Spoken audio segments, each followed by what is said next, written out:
আসসালামু আলাইকুম, সবাইকে স্বাগত জানাই আজকের গুণগত রসায়ন ক্লাসে। আচ্ছা, ইতিমধ্যে অনেকে জয়েন করতেছো দেখি একটু। ফেরদৌস হাসান, ওয়ালাইকুম আসসালাম। রাজেশ্বরী সরকার, আদাব। শেখ জিহাদ, লামিয়া, রাশিন, ফারিহা, রুবাবা, তারপরে ফারহানা, ওয়ালাইকুম আসসালাম। সবাইকে স্বাগত জানাই আজকের কেমিস্ট্রি ক্লাসে। শুরুতেই সবাইকে রমজান মুবারক। রমজান মাসের আহ, বরকতময় মাসে আজকে আমরা কি বলে তারাবি নামাজ শেষ করে রাতের খাওয়া দাওয়া শেষ করে চলে আসলাম ক্লাস নিতে। আচ্ছা, অনেকেই জয়েন করতেছো। আচ্ছা, সবাই জয়েন করুক, এরপর আমরা শুরু করি।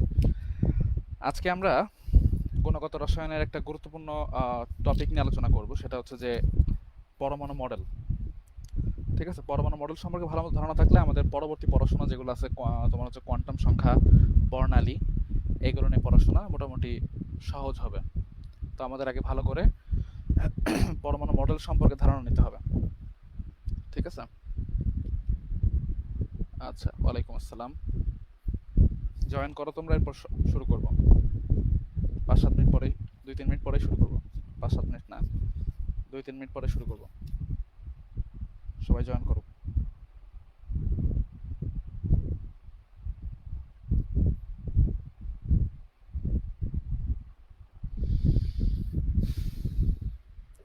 আচ্ছা, তোমাদের কাছ থেকে জানতে চাইবে একটা ব্যাপার, সেটা হচ্ছে যে তোমরা যেহেতু এখানে শর্ট কোর্স, জানলাম যে তোমার এইচএসসি ব্যাচ 21 আর 22 দুইটা, তো কে কোন ব্যাচের আছো একটু কমেন্টের মাধ্যমে জানাও আমাকে, তাহলে একটু বুঝতে সুবিধা হবে যে এখানে আসলে পড়ার টেকনিকটা কেমন হবে।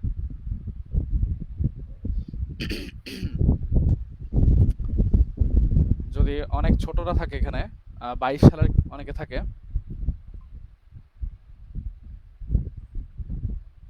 ফর্মার ফ্রম তোমার মহিলা কলেজ। আচ্ছা, রবিউল সাগর, হ্যাঁ, ওয়ালাইকুম আসসালাম।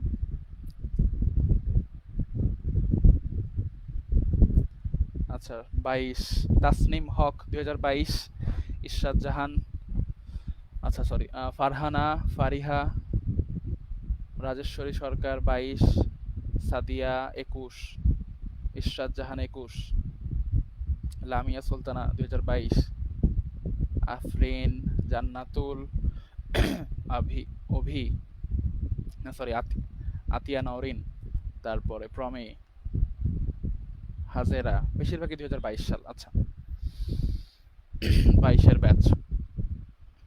ওকে, তাহলে তো হুম, তাহলে তোমাদের পড়াশোনা একটু ছোট ছোট করে করাতে হবে, নাহলে তো তোমরা বুঝবা না। দ্রুত পড়ালে তোমাদের জন্য কঠিন হবে বুঝতে। ওকে, তাহলে আজকে আমরা শুধু পরমাণু মডেল নিয়ে আলোচনা করবো, বেশিক্ষণ সময় লাগবে না। আমি কি তাহলে শুরু করব? আচ্ছা, বেশি লেট করলে তোমাদের জন্য রাত হয়ে যাবে। আমি তাহলে পড়া শুরু করি। ওকে, তো ক্লাস করার আগে বলে রাখি, সেটা হচ্ছে হাতের কাছে খাতা কলম রাখবা। ঠিক আছে, নোট করতে হবে। আমি কিছু কথা বলবো, সেগুলো নোট করবা। প্রথমে আমরা হচ্ছে টপিকগুলো বুঝবো, টপিকগুলো প্রথম থেকে শেষ পর্যন্ত সুন্দর করে বোঝার ট্রাই করব। শেষে আমরা হচ্ছে বই দেখে পড়াগুলো হচ্ছে মেলাই নেব। ঠিক আছে, তাহলে হাতের কাছে খাতা কলম রাখতে হবে। আর আমি যখন বুঝাবো, বোঝা গেল, আমি যখন বুঝাবো, বুঝানোর পরে আমি তোমাদেরকে প্রশ্ন করব তোমাদের থেকে, যে আসলে আহ, এর পরের অ্যান্সারটা কি হবে। ঠিক আছে, তোমাদের মাধ্যমে, মানে প্রথমে পরমাণু মডেলটা বুঝাবো, পরমাণু মডেল বোঝানোর পরে ওটার সফলতা কি, ওটার মধ্যে কি কি সীমাবদ্ধতা আছে, এগুলো তোমরা নিজেরাই বলবা। ঠিক আছে, তো কমেন্টের মাধ্যমে বলতে হবে। আচ্ছা ভাইয়া, আমি 19 ব্যাচ, আমি কি ক্লাস করতে পারবো? আমানুল্লাহ পলক, না তুমি ক্লাস করতে পারবে না, দুঃখিত। তোমাকে আমি অনুরোধ করবো ক্লাস থেকে দ্রুতই বের হয়ে যাওয়ার জন্য। ঠিক আছে, আচ্ছা। হ্যাঁ, লেট করলেই দেরি হয়ে যাবে, এটাই। আপনি কি রেডিওতে কাজ করছেন? আপনার ভয়েসটা ওরকম লাগছে। না না, আমি রেডিওতে কাজ করি না কখনো। ওকে, ঠিক আছে, আমি তাহলে শুরু করি। আচ্ছা, any kind of any issues, any for the video or voice, কোনো ইস্যু আছে, প্রবলেম কোথাও? ঠিক মতো শোনা যাচ্ছে?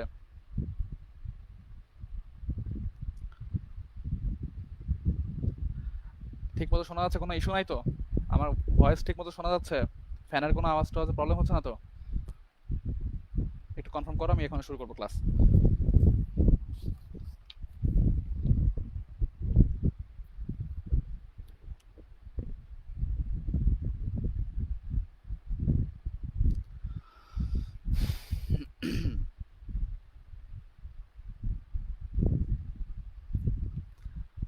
ওকে, অল ক্লিয়ার। ওকে, ঠিক আছে। আচ্ছা, শুরুতে সবাই হচ্ছে খাতা কলম বের করো, খাতা কলম বের করে লিখে নাও। আজকে আমরা শুরুতে যে ব্যাপারটা জানবো সেটা হচ্ছে যে আমরা শিখন ফলগুলো লিখে নিব, যে আজকে আমরা কোন কোন টপিক নিয়ে আলোচনা করব। ঠিক আছে, আজকে আমরা কোন কোন টপিক নিয়ে আলোচনা করব সেটা আগে আমরা জেনে নিব, তারপরে হচ্ছে আমরা আমাদের পড়া শুরু করব।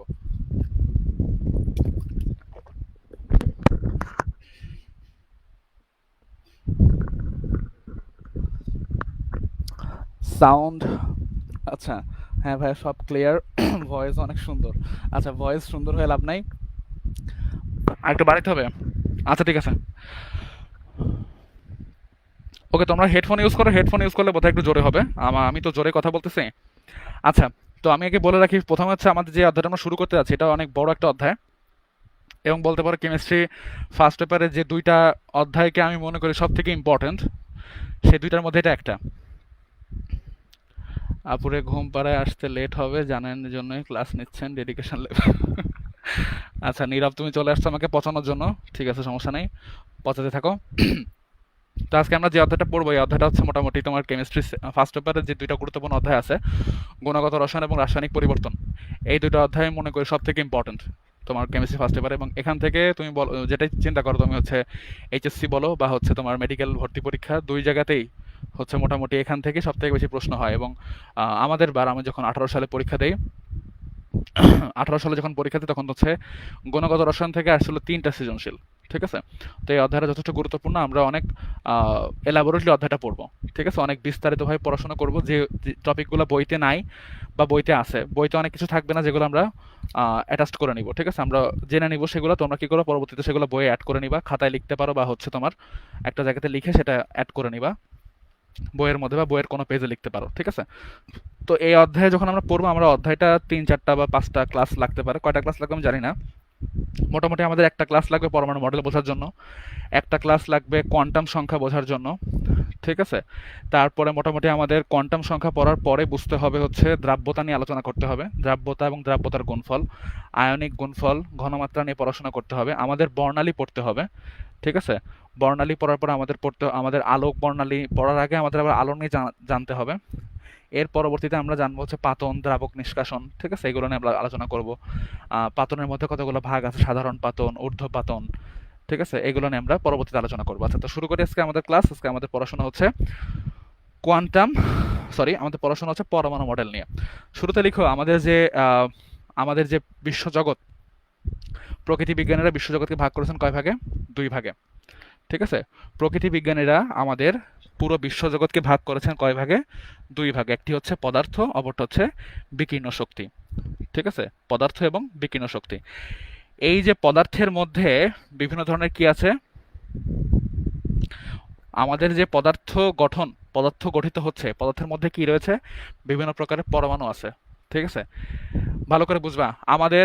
আচ্ছা, সবাই আমরা আউটের কমেন্ট বাদ দিই, পড়াশোনায় কনসেন্ট্রেট করি। ঠিক আছে, মেনশন করো, যারা মেনশন করছে মেনশন করো, আর হচ্ছে আমরা অন্যান্য টপিক বাদ দিব, আমরা পড়াশোনায় কনসেন্ট্রেট করবো। এর পরবর্তীতে আমরা ক্লাসের মধ্যে গল্প থাকবে, সমস্যা নেই, ক্লাসে গল্প করার সময় দেওয়া হবে, ক্লাস শেষে আমরা গল্প করবো, তারপর ক্লাস শেষ করবো। পড়াশোনা খুব কম সময়ের জন্য হবে। ঠিক আছে, আমরা খুব কম টপিক পড়বো আজকে, বেশিক্ষণ পড়বো না, বাট যেটাই পড়বো সেটা ভালো করে শিখবো। ঠিক আছে, আমরা অন্যান্য কমেন্ট বাদ দিয়ে পড়াশোনার মধ্যে চলে আসি। কয় ভাগে ভাগ করছেন? 2 ভাগে।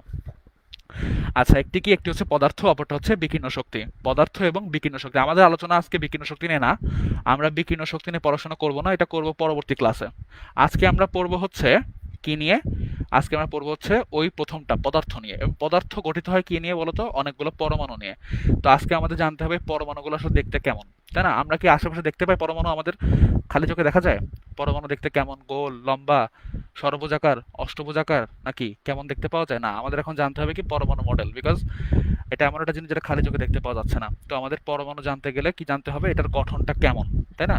তো বিভিন্ন বিজ্ঞানী এখনো পর্যন্ত মানে বিভিন্ন বিজ্ঞানী বিভিন্ন ধরনের মডেল আবিষ্কার করছেন। তারা কি করছেন, হ্যাঁ স্লাইড থাকবে, স্লাইড আমি দেখাবো, আমি কথা আগে বলে নেই, তোমরা লিখে নাও, এগুলো লিখো, বা বইতেও আছে এগুলো, আমি পরবর্তীতে বইতে দেখাই দিব, আগে আমরা আলোচনা করব তারপর আমরা বইতে দেখাবো। ঠিক আছে, তো আমাদের যে তোমার পরমাণু রয়েছে, পরমাণু তোমার হচ্ছে কি বলে, পরমাণু যে পদার্থটা সেটা গঠিত হয় কি দিয়ে, পরমাণু দিয়ে। ঠিক আছে, এই পরমাণুগুলোর মডেল আমরা এখন পড়াশোনা করবো, যে আসলে পরমাণু দেখতে কেমন। তো বিভিন্ন বিজ্ঞানী পরমাণু সম্পর্কে বিভিন্ন ধরনের মতবাদ দিচ্ছেন, যে পরমাণু দেখতে এরকম, কেউ বলতেছে না এরকম না এটা এইরকম, কেউ বলতেছে ওরকম না এটা ওই রকম। ঠিক আছে, তো আমরা সেগুলো নিয়ে পড়াশোনা করবো। শুরুতে আমাদের জানতে হবে, চলো আমরা একটা ইতিহাস জানি, ইতিহাসে কি বলতেছে। 1897 সালে একজন বিজ্ঞানী, সেই বিজ্ঞানীর নাম হচ্ছে জে জে থমসন। ঠিক আছে, ভালো করে শুনবে, মনোযোগ সহকারে শুনলেই হয়ে যাবে। আজকের ক্লাসে বেশিরভাগ শুনতে হবে, আমরা খুব কম জিনিস দেখবো, বেশিরভাগ শুনবো। Sir J J Thomson cathode রশ্মির উপর পরীক্ষাকালে কি করছেন, উনি ইলেকট্রন আবিষ্কার করছেন। তাহলে ইলেকট্রন আবিষ্কারক কে, ইলেকট্রনের আবিষ্কারক কে, স্যার জে জে থমসন। আচ্ছা, কোন পরীক্ষার সাহায্যে আবিষ্কার করছেন, ক্যাথোড রশ্মির পরীক্ষাকালে আবিষ্কার করছেন। ঠিক আছে, তাহলে ক্যাথোড রশ্মির পরীক্ষার সাহায্যে স্যার জে জে থমসন কি আবিষ্কার করছেন, ইলেকট্রন আবিষ্কার করছেন। কত সালে, 1897 সালে। আচ্ছা, এই আবিষ্কারের পরে যখন হচ্ছে বিজ্ঞানী জে জে থমসন ইলেকট্রন আবিষ্কার করলেন, তখন বিভিন্ন বিজ্ঞানী পরমাণুর বিভিন্ন ধরনের মডেল দেওয়া শুরু করলেন। ঠিক আছে, প্রথমে যিনি মডেলটা দিলেন তিনি হচ্ছেন, হ্যাঁ স্লাইড দেখাবো ভাইয়া, স্লাইড দেখাবো, একটু ওয়েট, কথা শুনে নাও। আচ্ছা, তো প্রথমে যিনি মডেলটা দিলেন তিনি কে, উনি হচ্ছেন রাদারফোর্ড। চলো আমরা রাদারফোর্ডের মডেলটা দেখে নিই। আচ্ছা, আমার পরিচয় একটু দিয়ে নিই, পরিচয়টা দেওয়া হলো না। আমার পরিচয় হচ্ছে, আমি সাব্বির আহমেদ ঐশিক, ইতিমধ্যে নামটা দেখতে পাচ্ছ, MBBS second year, Jessore medical college. আচ্ছা, শুরুতে একটু দেখো, এখানে খেয়াল করো, হচ্ছে স্লাইড, স্লাইড খেয়াল করো এবার। এখানে হচ্ছে আমরা দেখতে পাচ্ছি কি, রাদারফোর্ডের পরমাণু মডেল। দেখো এখানে ভালো করে বুঝবা, এগুলো কিন্তু খুব সুন্দর করে দেখতে হবে, ভালো করে খেয়াল করো। আচ্ছা, ইয়ারফোন দূরে রাখতে হবে। আচ্ছা,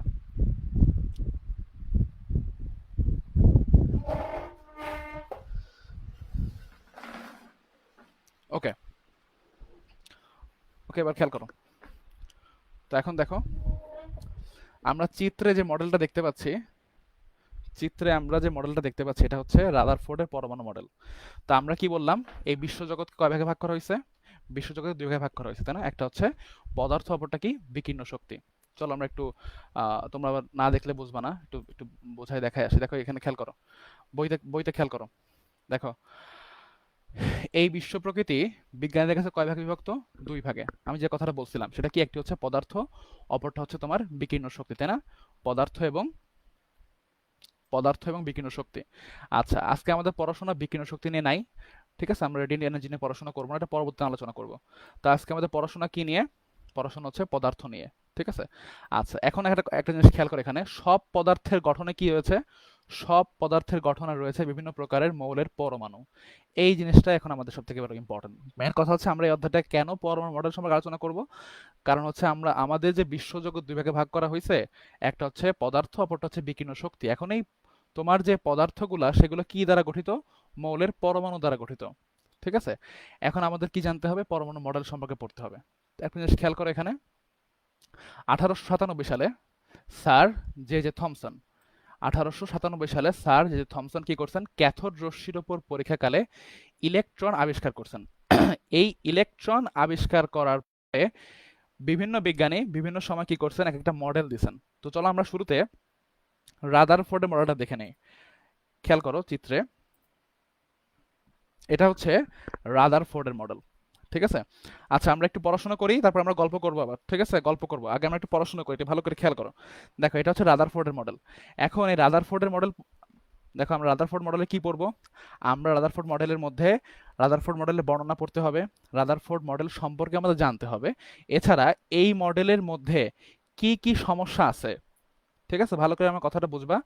আমরা রাদারফোর্ডের মডেল সম্পর্কে জানবো, বর্ণনা বুঝবো, রাদারফোর্ডের মডেলের কি কি সফলতা আছে সেগুলো আমরা জানবো, এবং এই মডেলের মধ্যে কি কি ত্রুটি আছে আচ্ছা, লাইভটা সেভ থাকবে কিনা এটা হচ্ছে আমরা, এটা তোমাদের হচ্ছে শুভ ভাইয়া বা হচ্ছে নীরব ভাই বলতে পারে ভালো, আমি এটা জানি না। আচ্ছা, তো একটু খেয়াল করো, সেভ থাকাটা তো পরে, আগে আমরা লাইভে শিখে নিই। তোমার কোনো প্রবলেম থাকলে আমাকে বলবো, আমি তো ক্লাসের মধ্যে এখন আছি, যে কোনো সমস্যা কি করবো আমি সমাধান করে দেবো, ঠিক আছে? একটু খেয়াল করো, দেখো রাদারফোর্ডের যে পরমাণু মডেলটা, এই মডেলটা আমাদের কি কি জানতে হবে? আমরা এখন মোটামুটি 3-4টা মডেল দেখবো, আমরা 4টা মডেল সম্পর্কে জানবো, ঠিক আছে? কি কি মডেলগুলা? রাদারফোর্ডের পরমাণু মডেল সম্পর্কে জানবো আমরা, যে থমসনের প্লাম পুডিং মডেল সম্পর্কে জানবো আমরা, এরপরে পড়বো হচ্ছে তোমার বোর মডেল, এরপরে আমরা পড়বো হচ্ছে তোমার কোয়ান্টাম বলবিদ্যা পরমাণু model, quantum mechanics, quantum quantum mechanical atom model সম্পর্কে আমরা জানবো, ঠিক আছে? 4টা মডেল, প্রথমটা হচ্ছে রাদারফোর্ডের পরমাণু মডেল। তো ভালো করে খেয়াল করো, আমাদের এই মডেলের কি জানতে হবে? আচ্ছা, আচ্ছা, এইসব মডেল কি সিকিউতে আসবে? সিকিউতে আসুক বা না আসুক, আমাদের তো পড়াশোনা করতে হবে, তাই না? সিকিউতে আসা বা এমসিকিউতে আসা এটা পরের বার, আমাদের জানতে হবে না? যারা আমরা 21 সালের ব্যাচ যারা আমরা আছি, বা আমরা যারা 22 সালের ব্যাচ যারা আছি, তারা কি আমাদেরকে পড়তে হবে, তাই না? আমাদের পড়াশোনা করতে হবে না? মডেলগুলো কেন বইতে ইনক্লুড করা হলো আমাদের বুঝতে হবে না? অবশ্যই বুঝতে হবে।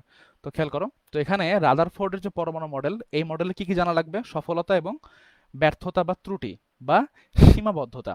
তো এখন আমরা দেখি যে রাদারফোর্ডের মডেলে আমরা কি দেখতে পাচ্ছি। দেখো এখানে, এখানে মাঝখানে কি আছে? একটা বড় একটা বস্তু আছে না?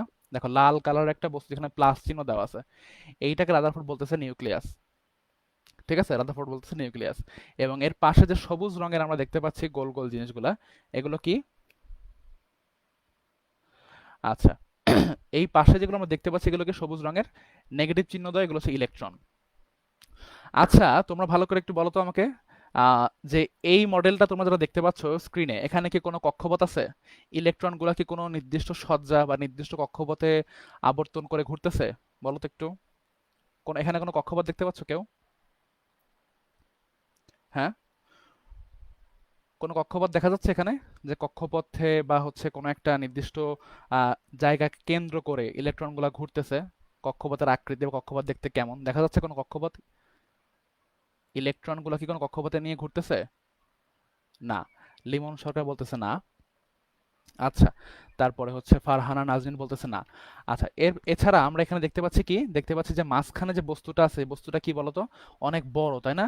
নিউক্লিয়াসের থেকে কি আকারে বড় না? নিউক্লিয়াসের থেকে আকারে অনেক বড়, এবং এটা কিন্তু অনেক ভারী একটা জিনিস। এবং মাঝখানে দেখো কতগুলা প্লাস আছে? অনেকগুলা প্লাস আছে না? মাঝখানে দেখো অনেকগুলা প্লাস চিহ্ন দেখা যাচ্ছে, মানে কি এটা আকারে অনেক বড়। এবং এর এর মধ্যে অনেকগুলা কি আছে? অনেকগুলা মানে প্লাস বা হচ্ছে ধনাত্মক চার্জ আছে, যেটা কি এর ভারটাকে বৃদ্ধি করতেছে, তাই তো? আচ্ছা, তো আমরা মোটামুটি দেখে ফেললাম যে রাদারফোর্ড মডেলটা কেমন দেখতে, এইরকম। আচ্ছা, বিজ্ঞানী রাদারফোর্ড কি করছেন? এই মডেলটা দিয়েছেন, এবং তিনি বলতেছেন যে এটা হচ্ছে সৌরজগতের ন্যায়। কেননা এখানে কি সৌরজগতে যেমন সূর্যকে কেন্দ্র করে অন্যান্য গ্রহগুলা আবর্তন করতে থাকে, একইভাবে একইভাবে এখানে এখানে তোমার হচ্ছে ইলেকট্রনগুলো কি করতেছে? এখানে ইলেকট্রনগুলো তোমার হচ্ছে নিউক্লিয়াসকে কেন্দ্র করে, উনি এই যে মাঝখানে যে বড় বস্তুটা, এটার নাম দিচ্ছেন কি? নিউক্লিয়াস। তো উনি বলতেছেন যে ইলেকট্রনগুলা, হ্যাঁ মনে হচ্ছে হাওয়ায় ভাসতেছে, ছড়ানো ছিটানো।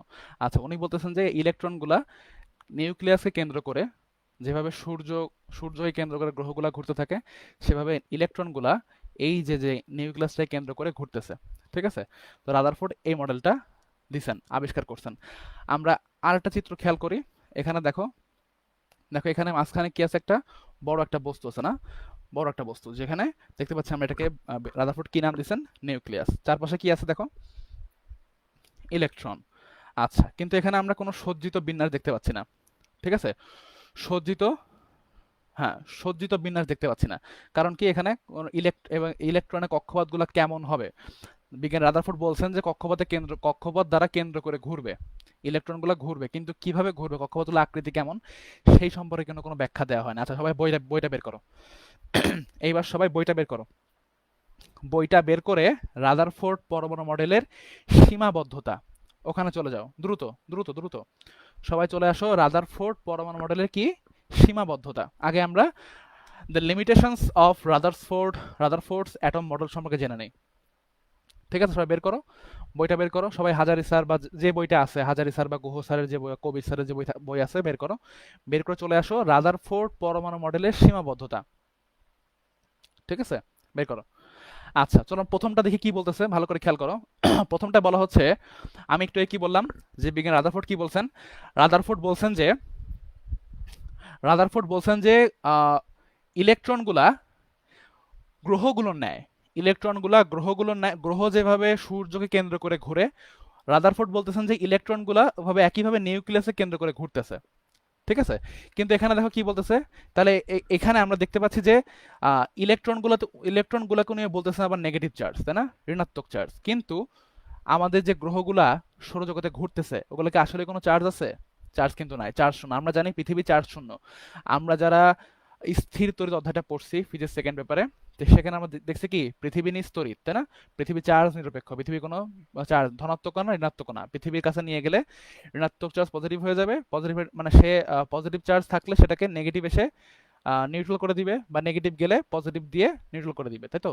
তাহলে পৃথিবী কি নিস্তড়িৎ, তাহলে পৃথিবী মানে পৃথিবী সহ অন্যান্য সব গ্রহই কিন্তু নিস্তড়িৎ। কিন্তু রাদারফোর্ড কি বলছে, রাদারফোর্ড বলছে যে ইলেকট্রনগুলা গ্রহগুলোর ন্যায় সূর্যকে কেন্দ্র করে যেভাবে ঘুরে, ইলেকট্রনগুলো সেভাবে নিউক্লিয়াসকে কেন্দ্র করে ঘুরতেছে। কিন্তু আদৌ কি তাই পসিবল না, কারণ গ্রহগুলো তো চার্জহীন, তাই না। দেখো সৌরমণ্ডলের গ্রহসমূহ কেমন চার্জহীন, কিন্তু আমাদের আবর্তনশীল যে ইলেকট্রনগুলো আছে এগুলো কি চার্জযুক্ত এবং পরস্পরকে স্থির বৈদ্যুতিক বল দ্বারা বিকর্ষণ করে। অপরদিকে আমাদের গ্রহসমূহ কি মহাকর্ষ বল দ্বারা একে অপরকে আকর্ষণ করে। আমরা যারা ইতোমধ্যে কাজ ক্ষমতা শক্তি অধ্যায়টা পড়ে ফেলছি, কাজ ক্ষমতা শক্তি অধ্যায় আমাদের কি আছে বলতো, ওখানে কিন্তু বলা আছে, বা হচ্ছে স্থির তড়িৎ অধ্যায়ে বলা আছে যে মহাকর্ষ বল কেবল আকর্ষণধর্মী হয়ে থাকে। আর আমাদের যে বৈদ্যুতিক বল কেমন হয়, দুই প্রকার হয়, একটা হচ্ছে আকর্ষণধর্মী, আর একটা হচ্ছে বিকর্ষণধর্মী। কথাগুলো কিন্তু লিখে নিও, কথাগুলো কিন্তু খাতায় নোট করো, আমি যে কথাগুলো বলতেছি নোট করো, তাহলে তোকে পড়তে সুবিধা হবে। আমাদের বৈদ্যুতিক বল কেমন হয়ে থাকে, দুই প্রকার হয়ে থাকে, আকর্ষণধর্মী হতে পারে বা বিকর্ষণধর্মী হতে পারে। কিন্তু মহাকর্ষ বল কেমন হয়, শুধুমাত্র আকর্ষণধর্মী হয়।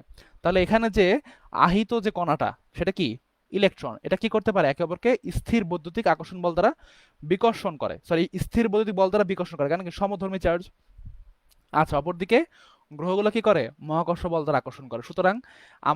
সুতরাং রাদারফোর্ড যে তুলনা দিচ্ছেন যে গ্রহগুলা সূর্যকে কেন্দ্র করে যেভাবে ঘোরে, ইলেকট্রনগুলা নিউক্লিয়াসের কেন্দ্রে ঘুরতেছে, কথাটা কিন্তু মিলল না, তুলনাটা ঠিক হয় নাই। আচ্ছা, সেকেন্ড যে আমাদের লিমিটেশনটা আছে এটা আমরা পরে দেখতেছি, আগে আমরা থার্ডটা দেখে আসি। হাইড্রোজেন পরমাণুর বর্ণালী সম্বন্ধে কোনো সুষ্ঠু ব্যাখ্যা দিতে পারে না। 3 নাম্বারটা পড়বা কখন বলো তো, 3 নাম্বারটা পড়বা হচ্ছে 4 নাম্বারটার পরে। 4 নাম্বারটা কি বলছে দেখো, খেয়াল করো। আবর্তনশীল ইলেকট্রনের কক্ষপথের আকার আকৃতি সম্বন্ধে কোনো ধারণা রাদারফোর্ডের পরমাণু মডেলে দেয়া হয় নাই। আচ্ছা, একটু আগে আমরা যারা মডেলটা দেখছিলাম, দেখো তো এখানে কি আদৌ কোনো ইলেকট্রনের কক্ষপথ সম্পর্কে কোনো ব্যাখ্যা দেওয়া হয়েছে? আবর্তনশীল ইলেকট্রনের কক্ষপথের আকার আকৃতি কেমন হবে, কোনো ব্যাখ্যা কি এই মডেলে দেওয়া হয়েছে? দেখো তো কোনো ব্যাখ্যা কিন্তু দেওয়া হয় নাই। কেমন কক্ষ, তোমরা একটু আগে বলছো, যারা ভালো করে দেখছো তারা দেখছো যে এখানে ইলেকট্রনের যে কক্ষপথগুলো তার আকার আকৃতি কেমন হবে বা ইলেকট্রনগুলো কিভাবে ঘুরতেছে এই সম্পর্কে কিন্তু বিস্তারিত কোনো কথাবার্তা বলা হয় নাই। তাহলে এটা কি, এটা একটা লিমিটেশন, এটা রাদারফোর্ডের মডেলের একটা লিমিটেশন। আচ্ছা, তাহলে আমরা 4 নাম্বারটা জেনে ফেললাম। 4 নাম্বারটা পড়ার পরে আমরা পড়বো কোনটা, 3 নাম্বারটা। 3 নাম্বারে কি বলছে দেখো, হাইড্রোজেন পরমাণুর বর্ণালী সম্বন্ধে কোনো সুষ্ঠু ব্যাখ্যা এই মডেলে দেওয়া হয় নাই বা দিতে পারে না। যে মডেলে কোনো কক্ষপথই নাই, আমরা এই ক্লাসের পরবর্তীতে আমরা বর্ণালী সম্পর্কে আলোচনা করব, বর্ণালী পড়বো। বর্ণালীতে আমরা কি দেখবো বলতো, বর্ণালীতে দেখবো যে একটা ইলেকট্রন যখন একটা কক্ষপথ থেকে অপর কক্ষপথে আবিষ্ট হয় কিংবা নেমে আসে, তখন শক্তির কি হয়, একটা শক্তি রিলিজ করে। হতে পারে সেই শক্তিটার জন্য কি হতে পারে, দুই প্রকার বর্ণালী সৃষ্টি, একটা হচ্ছে আলোক শোষণ বর্ণালী, অপরটা হচ্ছে আলোক বিকিরণ বর্ণালী বা বিকীর্ণ বর্ণালী, তাই না। তাহলে দুই প্রকার বর্ণালী সৃষ্টি হয়, কিন্তু এখানে তো কোনো ব্যাখ্যাই দেওয়া হয় না কক্ষপথ কেমন হবে। তাহলে কি আদৌ কি এখানে কোনো বর্ণালী সম্পর্কে ব্যাখ্যা সম্ভব? সম্ভব না। তাহলে হাইড্রোজেন পরমাণুর বর্ণালী ব্যাখ্যা এই মডেলে দেওয়া পসিবল না। 4 নাম্বারটা আমরা পড়ে ফেলছি। 5 নাম্বারে কি বলা হয়েছে, একাধিক ইলেকট্রন বিশিষ্ট পরমাণুতে ইলেকট্রনগুলো নিউক্লিয়াসকে কিভাবে পরিভ্রমণ করবে সেই সম্পর্কে কোনো ব্যাখ্যা এই মডেলে দেওয়া হয় নাই। এই মডেলটা শুধুমাত্র একটা ইলেকট্রন যাদের আছে, একটা কার আছে, হাইড্রোজেন অথবা লিথিয়াম 2+, তাই না, লিথিয়াম 2+ বা হচ্ছে হাইড্রোজেন, এই সম্পর্কে যে এই ধরনের যে আমাদের পরমাণুগুলো আছে যাদের একটা মাত্র ইলেকট্রন আছে, তাদের ব্যাখ্যা এই মডেল দিতে পারে। যদি একটার বেশি হয়ে যায়, দুইটা হয়ে যায়, তিনটা হয়ে যায়, তাহলে কিন্তু আর ব্যাখ্যা দিতে পারবে না। আচ্ছা, 2 নাম্বারটা আমরা একটু বুঝে আসি। 2 নাম্বারে কি বলছে, ম্যাক্সওয়েলের কথা বলছে। চলো ম্যাক্সওয়েলটা একটু বুঝে আসি আমরা, ম্যাক্সওয়েল কি বলতেছে একটু দেখে আসি। খেয়াল করে এখানে, যখন যখন কোনো চার্জিত বা আহিত কণা, যখন কোনো চার্জিত বা আহিত কণা কোনো বৃত্তাকার পথে কেন্দ্র করে ঘুরবে, খেয়াল করো, যখন কোনো চার্জিত বা আহিত কণা, এই যে কালো যে বস্তুটা আমরা আঁকলাম, এটা মনে করো চার্জিত একটা বস্তু, ঠিক আছে, যখন এটা পরিভ্রমণ করবে, যখন এটা বৃত্তাকার পথে পরিভ্রমণ করবে, যখন এটা এই বৃত্তাকার পথে কেন্দ্র করে ঘুরবে, বুঝছো, যখন ঘুরবে তখন কি করবে, তখন প্রতিনিয়ত এর শক্তি বিকিরণ করবে, প্রতিনিয়ত শক্তি কি করবে, রিলিজ করবে, প্রতিনিয়ত, যখন ও এখান থেকে মনে করো এখানে গেছে, এখানে গিয়ে শক্তি রিলিজ করবে, এখানে যাবে, এখানে গিয়ে শক্তিকে রিলিজ করবে, যখন এখানে যাবে তখনও কি শক্তি কি করবে, রিলিজ করবে, প্রতিনিয়ত শক্তিকে রিলিজ করতে থাকবে। যখন মনে করো শুরুতে, হ্যাঁ, যখন শুরুতে মনে করো ও ছিল 10 কিলো জুল, এর শক্তি ছিল 10 কিলোজুল, যখন ও আবর্তন করতেছে ও প্রতি মুহূর্তে কি হবে, শক্তি বের করবে, তাই না, শক্তি বের করতেছে। আচ্ছা, এখানে আমরা পড়তেছি কি, এখানে পড়তেছি ম্যাক্সওয়েলের তত্ত্ব। এখানে কিন্তু শক্তির মোহাম্মদ সাব্বির আহমেদ যেটা বলতেছো যে শক্তির শোষণ ও বিকিরণ হবে, এটা কিন্তু ম্যাক্সওয়েলের তত্ত্ব না। ম্যাক্সওয়েলের তত্ত্বটা কি, ম্যাক্সওয়েলের তত্ত্বটা হচ্ছে, ম্যাক্সওয়েল কি বলতেছে, ম্যাক্সওয়েল বলতেছে যখন কোনো চার্জিত বাহিত কণা, চার্জিত বাহিত কণা কোনো বৃত্তাকার পথে কেন্দ্র করে ঘোরে, তখন প্রতিনিয়ত কি করে, শক্তি রিলিজ করে, এবং এই শক্তি রিলিজ করতে করতে করতে কি হবে, এক পর্যায়ে শক্তি যখন জিরো হয়ে যাবে, শক্তি যখন এটা জিরো জিরো কিলোজুল হয়ে যাবে, তখন কি করবে, তখন ও কেন্দ্রে পতিত হবে, কেন্দ্রে, পরমাণুর কেন্দ্রে পতিত হবে। আলটিমেটলি এটা কিন্তু কি করবে, একটা অস্থিতিশীল অবস্থা সৃষ্টি করবে, যেটা পরমাণুর মডেল মডেলকে বা পরমাণুর অবস্থানকে নষ্ট করে দিবে। এটা কিন্তু আদৌ পসিবল না। নষ্ট হয়ে যায়, হয় না। তাহলে উনি যে কথাটা বলছিল যে, এই যে আমরা এখানে কি বলছে খেয়াল করি, ম্যাক্সওয়েলের আলো সম্পর্কীয় তড়িৎচুম্বক তত্ত্ব অনুসারে কোনো চার্জিত বস্তু বা কণা বৃত্তাকার পথে ঘুরলে ক্রমাগত কি করবে, শক্তি বিকিরণ করবে, শক্তি কিন্তু শোষণ করবে না। এটা কোন তত্ত্ব, এটা ম্যাক্সওয়েলের তত্ত্ব, ঠিক আছে, বৃত্তাকার পথে ঘুরলে কি করবে, শক্তি বিকিরণ করবে, এবং আস্তে আস্তে শক্তি কমতে থাকবে, এক পর্যায়ে কি হবে, শক্তি হারিয়ে নিউক্লিয়াসে বা কেন্দ্রে পতিত হবে। রাদারফোর্ডের পরমাণু মডেল সম্পূর্ণভাবে একটি অস্থায়ী অবস্থা প্রাপ্ত হয়, যা কখনোই পসিবল না। কখনোই কিন্তু কোনো পরমাণু অস্থিতিশীল অবস্থা প্রাপ্ত হয় না। তাহলে রাদারফোর্ডের এই কথাটাও কিন্তু ঠিক হলো না, এটাও কি একটা লিমিটেশন। তাহলে মোটামুটি আমরা রাদারফোর্ডের লিমিটেশনগুলো জেনে ফেললাম, তাই না, রাদারফোর্ড যে মডেলটা দিছিলেন সেটার কি কি আচ্ছা সমস্যাগুলো আছে আমরা জানলাম। আচ্ছা, এই যে সমস্যাগুলো আমরা পড়লাম, এখানে কারো কোনো সমস্যা আছে কিনা বলো, থাকলে আমি আবার আলোচনা করব। বোঝা গেছে আমরা যে 5টা পয়েন্ট পড়লাম এখানে, রাদারফোর্ডের মডেলে যে কি কি ত্রুটি এবং কি কি সমস্যাগুলো আছে, কি কি লিমিটেশনগুলো আছে, এগুলো আমরা পড়লাম এখন। কারো কোনো সমস্যা আছে এগুলো বুঝতে, কোনো কোনো টপিক বুঝতে থাকলে বলো, আমি আরেকবার আলোচনা করে দিই তাহলে, যদি বুঝতে সমস্যা হয় বলতে পারো। আমরা মোটামুটি রাদারফোর্ড মডেল সম্পর্কে জানলাম, রাদারফোর্ড মডেলের আমরা লিমিটেশনগুলো পড়লাম। এখন বলো এখানে কোনো সমস্যা আছে কিনা। আচ্ছা, যদি রাদারফোর্ডের মডেল সম্পর্কে সমস্যা না থাকে, আচ্ছা হ্যাঁ, এমসিকিউ কিভাবে আসে আমি বলবো, এমসিকিউ কিভাবে আসে বলবো, এমসিকিউ জিজ্ঞেস করবো, সমস্যা নেই, এমসিকিউ সিকিউ আগে বেসিকটা ক্লিয়ার হোক, সিকিউ পড়াই দিব, এমসিকিউ পড়াই দিব, ঠিক আছে, টেনশনের কোনো কারণ নাই। আচ্ছা, এইবার আমরা দেখবো হচ্ছে আলফা কণা স্ক্যাটারিং এক্সপেরিমেন্ট। আমরা শুরুতে জেনে নিলাম কি রাদারফোর্ডের, আচ্ছা 5 নম্বর পয়েন্টটা রিপিট করতে হবে। আচ্ছা 5 নম্বরে কি বলা হয়েছে, একাধিক ইলেকট্রন বিশিষ্ট পরমাণু, একাধিক ইলেকট্রন বিশিষ্ট পরমাণু যখন হবে, যখন একাধিক ইলেকট্রন বিশিষ্ট পরমাণু হবে, তখন এই ব্যাখ্যাটা রাদারফোর্ড দিতে পারবে না। যখন কোনো পরমাণুর ইলেকট্রন সংখ্যা একটা থাকবে, যেমন হতে পারে হাইড্রোজেন, ঠিক আছে, যেমন হতে পারে লিথিয়াম 2+, তাই না, যাদের ইলেকট্রন সংখ্যা কত, 1, এদের ব্যাখ্যা রাদারফোর্ড দিতে পারে। কিন্তু যখন তোমার হচ্ছে এটার মানে হচ্ছে সংখ্যাটা, ইলেকট্রনের সংখ্যাটা 1-এর বেশি হবে, 2টা বা 3টা হবে, তার ব্যাখ্যা কিন্তু রাদারফোর্ড দিতে পারবে না, রাদারফোর্ডের মডেল দেওয়া পসিবল না। আচ্ছা, আমরা শুরুতে রাদারফোর্ডের লিমিটেশন কেন পড়লাম, কারণ হচ্ছে লিমিটেশনটা আগে পড়তে হয়। আগে পড়তে হয় কেন, এটা আমরা অনেক সময় খেয়াল করি না, আগে পড়াটা ভালো। আমি যখন তোমাদেরকে এখন পরেরটা বুঝাবো তখন বুঝবা। আচ্ছা, এইবার আমরা আমরা জানলাম রাদারফোর্ডের মডেলের সীমাবদ্ধতাগুলা।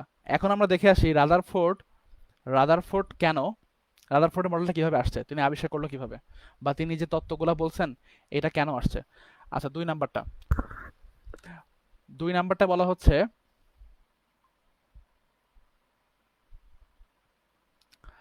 আচ্ছা খেয়াল করো,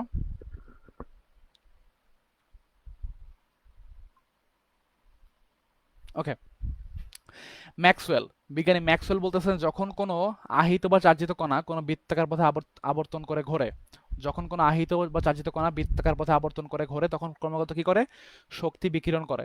এবং এই শক্তি বিকিরণ করলে কি হবে, এক পর্যায়ে সেটা মাঝখানে বা কেন্দ্রবিন্দুতে পতিত হবে। কিন্তু নিউক্লিয়াস কি আদৌ, কিন্তু ইলেকট্রনগুলো কি আদৌ নিউক্লিয়াসে পতিত হয়? কখনো কোনো ইলেকট্রন কি নিউক্লিয়াসে চলে যায়? যায় না। কি থাকে সেখানে? প্রোটন আর নিউট্রন থাকে। তাহলে কি ম্যাক্সওয়েল তত্ত্ব অনুসারে যে বলা হলো যে ইলেকট্রনগুলো ঘুরতেছে, ক্রমাগত ঘুরবে, তা ঘুরলে তো শক্তি বের করার কথা, শক্তি বের করলে তো সেটা কিসে চলে যাবে, নিউক্লিয়াসে চলে যাবে। তাহলে এই ব্যাখ্যাটাও কিন্তু রাদারফোর্ডের এই কথাটাও কিন্তু আমরা নিতে পারলাম না, এটা কি একটা ত্রুটি। আচ্ছা, তো রাদারফোর্ড এই কথাগুলো কিভাবে বলছে সেটা এইটা পড়ার জন্য আমাদের কি জানতে হবে? আলফা কণা স্ক্যাটারিং এক্সপেরিমেন্ট।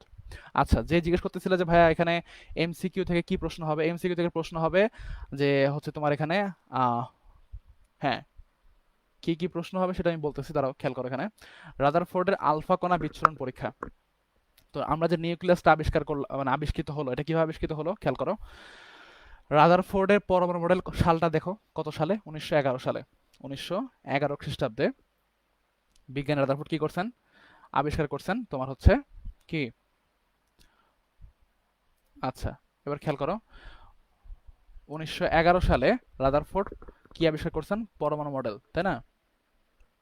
আচ্ছা, এখন আমরা দেখবো হচ্ছে আলফা কণা স্ক্যাটারিং এক্সপেরিমেন্ট, আলফা কণা বিচ্ছুরণ পরীক্ষা। চলো দেখে আসি। আচ্ছা, চিত্রে আমরা যে ছবিটা দেখতে পাচ্ছি, খেয়াল করো এখানে, আমরা যে ছবিটা দেখতে পাচ্ছি চিত্রে, এটা কি? এটা হচ্ছে আলফা কণা বিক্ষেপণ পরীক্ষা। আচ্ছা, আমরা এতক্ষণ ধরে কি পড়লাম? রাদারফোর্ডের পরমাণু মডেল সম্পর্কে জানলাম। তো রাদারফোর্ড এই মডেলটা কিভাবে দিছে, মডেলটা কিভাবে আসছে সেটা আমার জানতে হবে, তাই না? যে রাদারফোর্ড এই মডেলটা কিভাবে দিল। ওকে, তো রাদারফোর্ডের আলফা কণা বিচ্ছুরণ পরীক্ষা, হ্যাঁ, রাদারফোর্ডের আলফা কণা বিচ্ছুরণ পরীক্ষা এইটার মাধ্যমে কি আবিষ্কৃত হয়? নিউক্লিয়াস। তাহলে আমরা রাদারফোর্ডের পরমাণু মডেলের লিমিটেশন জানলাম, এখন আমরা দেখব কিভাবে এটার নিউক্লিয়াস আবিষ্কৃত হয়েছে। ঠিক আছে, তো খেয়াল করো, আমরা এখানে যে বস্তুটা দেখতে পাচ্ছি, তাকাও এখানে, এই যে এখানে যে বস্তুটা দেখতে পাচ্ছ এটা কি বলতো? আচ্ছা, আমরা পড়াশোনা একটু মনোযোগ দেই, আমরা অন্যান্য কমেন্ট বাদ দিয়ে একটু পড়াশোনা করি, পড়াশোনা চলে আসো। আচ্ছা, আমরা এখানে যে বস্তুটা দেখতে পাচ্ছি এটা কি বলতো? তেজস্ক্রিয় মৌল থেকে নির্গত আলফা কণা। ঠিক আছে, এটা হচ্ছে আলফা কণা। আলফা কণা বের করা, আলফা কণা, আলফা গান। ঠিক আছে, এখান থেকে কি বের হয়? আলফা কণা বের হচ্ছে। ঠিক আছে, এখান থেকে আলফা কণা নিক্ষিপ্ত হচ্ছে। আর আমরা এখানে যে বস্তুটা রাখছি এটা হচ্ছে তোমার পাতলা একটা সোনার পাত, বুঝছো? পাতলা সোনার পাত। আর চারপাশে যে আমাদেরকে ব্লকটা দেখা যাচ্ছে, এই যে ব্লকটা দেখতে পাচ্ছ তোমরা, এই ব্লকটা কি বলতো? ব্লকটা হচ্ছে লেড ব্লক। ব্লকটা কি? ব্লকটা হচ্ছে লেড ব্লক। আর ছবি কি দেখা যাচ্ছে? তোমাকে দেখতে পাচ্ছ আলফা কণা বিচ্ছুরণ পরীক্ষার এই যে ছবিটা দেখা যাচ্ছে স্ক্রিনে?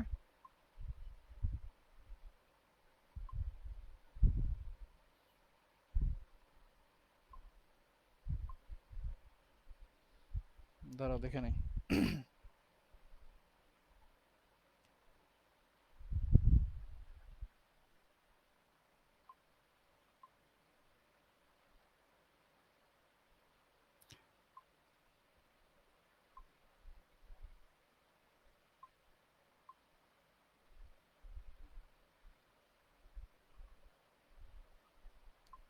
আচ্ছা, হুম,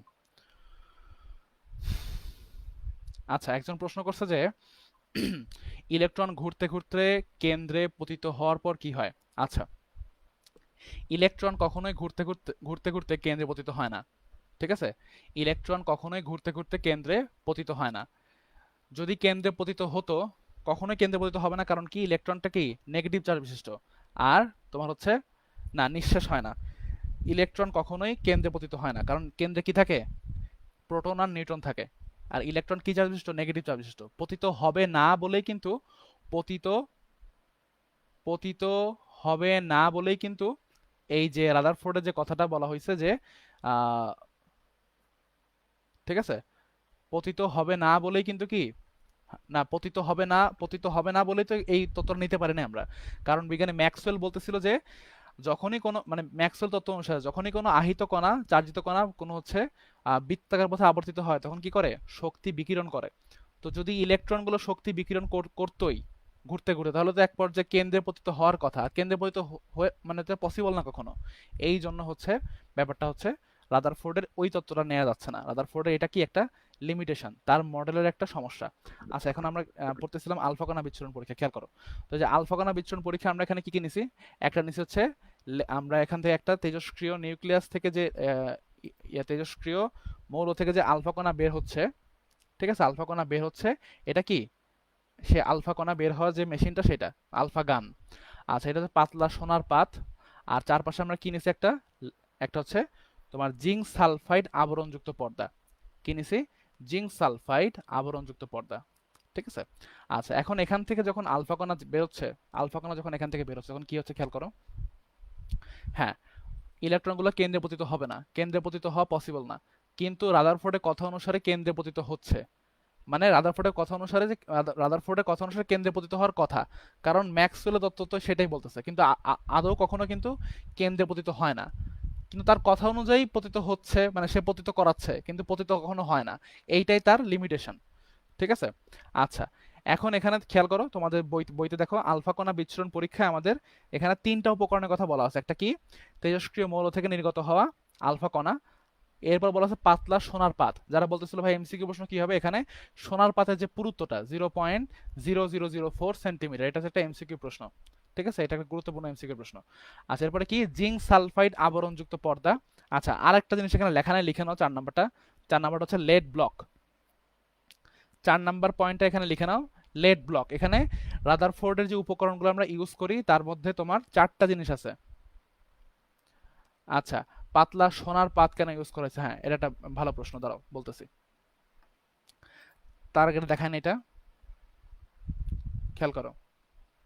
এই যে এখানে তিনটা বস্তু বলা আছে: তেজস্ক্রিয় মৌল থেকে নির্গত আলফা কণা, পাতলা সোনার পাত 0.0004 সেন্টিমিটার পুরো, জিঙ্ক সালফাইড আবরণযুক্ত পর্দা। 4 নাম্বার লিখে নাও, লেড ব্লক। 4 নাম্বার কি? Lead block. আচ্ছা, এখন আমরা এতক্ষণ ধরে তো পড়তেছি আলফা কণা সম্পর্কে জানলাম, তাই না? এবার আলফা কণা আসলে কি? আচ্ছা, আলফা কণা হচ্ছে তোমার দ্বিধনাত্মক হিলিয়াম পরমাণু। আলফা কণা কি? দ্বিধনাত্মক হিলিয়াম পরমাণু। আলফা কণা হচ্ছে তোমার দ্বিধনাত্মক হিলিয়াম পরমাণু। হিলিয়াম যখন 2টা ইলেকট্রন ত্যাগ করে দিবে, হিলিয়াম যখন 2টা ইলেকট্রন ত্যাগ করবে, তখন কি তৈরি হবে? সেটা ওইটা হবে আলফা কণা, ঠিক আছে। অনেক সময় আলফা কণার সংকেতটা চলে আসে নিজের কোনটি আলফা কণা। আলফা কণা হচ্ছে দ্বিধনাত্মক হিলিয়াম পরমাণু, লিখে নাও এটা। আচ্ছা, এইবার আমরা জানলাম কি রাদারফোর্ডের, আমরা হচ্ছে মোটামুটি আলফা কণা স্ক্যাটারিং এক্সপেরিমেন্টটা দেখে ফেললাম। আচ্ছা, এইবার আমরা একটা জিনিস দেখি, আমরা একটা ভিডিও দেখে আসি, চলো। আলফা কণা স্ক্যাটারিং এক্সপেরিমেন্ট একটা ভিডিও আমরা দেখে আসি।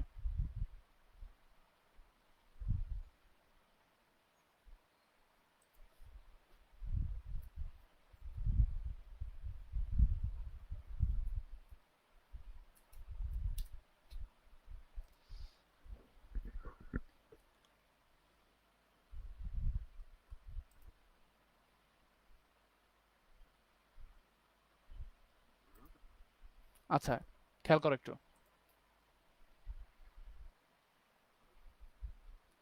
দ্বিধনাত্মক হিলিয়াম পরমাণু। আচ্ছা দেখো এখানে কি হচ্ছে, খেয়াল করো একটু।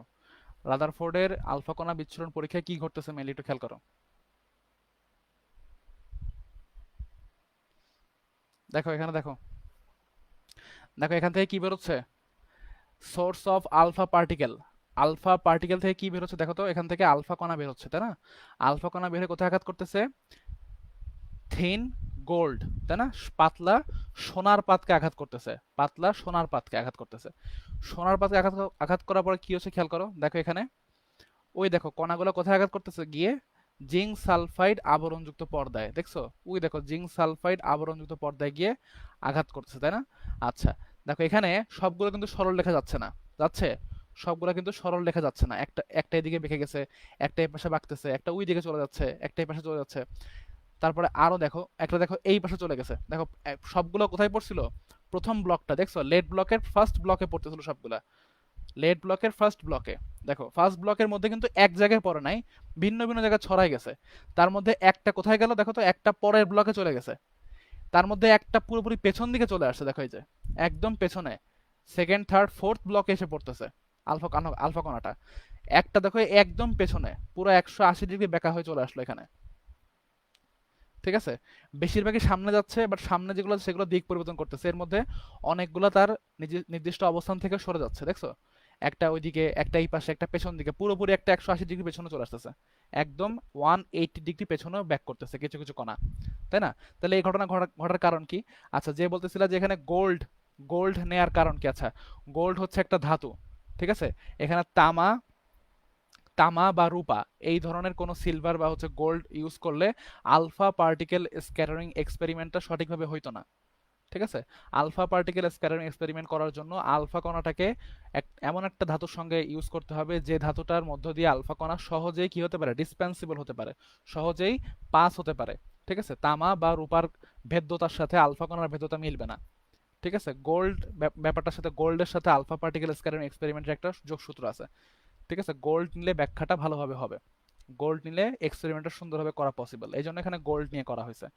আচ্ছা দেখো এখানে কি হচ্ছে, এখানে আলফা কণাগুলো একে অপর দিক থেকে সরে যাচ্ছে, তাই না? এখান থেকে ওখানে ওদিকে সরে, একটা একটা চলে গেল এইদিকে, একটা পেছন দিকে বেঁকা বেঁকা হলো, একটা সাইডে চলে গেল। আচ্ছা, এই জিনিসগুলো হওয়ার কারণ কি আমরা সেটা এখন পড়বো। তো খেয়াল করো এবার, দেখো এখানে খেয়াল করো, আমরা সেটা দেখতে পাচ্ছি, দেখো কতগুলো সামনে চলে যাচ্ছে, কয়টা আবার এখানে বাঁকা হয়ে গেছে, দেখো খেয়াল করো, দেখো এখানে কতগুলো এখানে বাঁকা হয়ে পড়ছে, একটা ওই সাইডে চলে গেছে, আর একটা এই পেছন দিকে চলে গেছে, একটা এইখানে, একটা এইখানে, তারপরে এই পেছন দিকে বাঁকা হচ্ছে, পেছন দিকে ব্যাক করতেছে, তাই না? এই পেছন দিকে ব্যাক করতেছে, এমনকি কিছু কিছু তোমার 180 ডিগ্রি পেছনে ব্যাক করবে। আচ্ছা, এইগুলো হওয়ার তাহলে কারণ কি?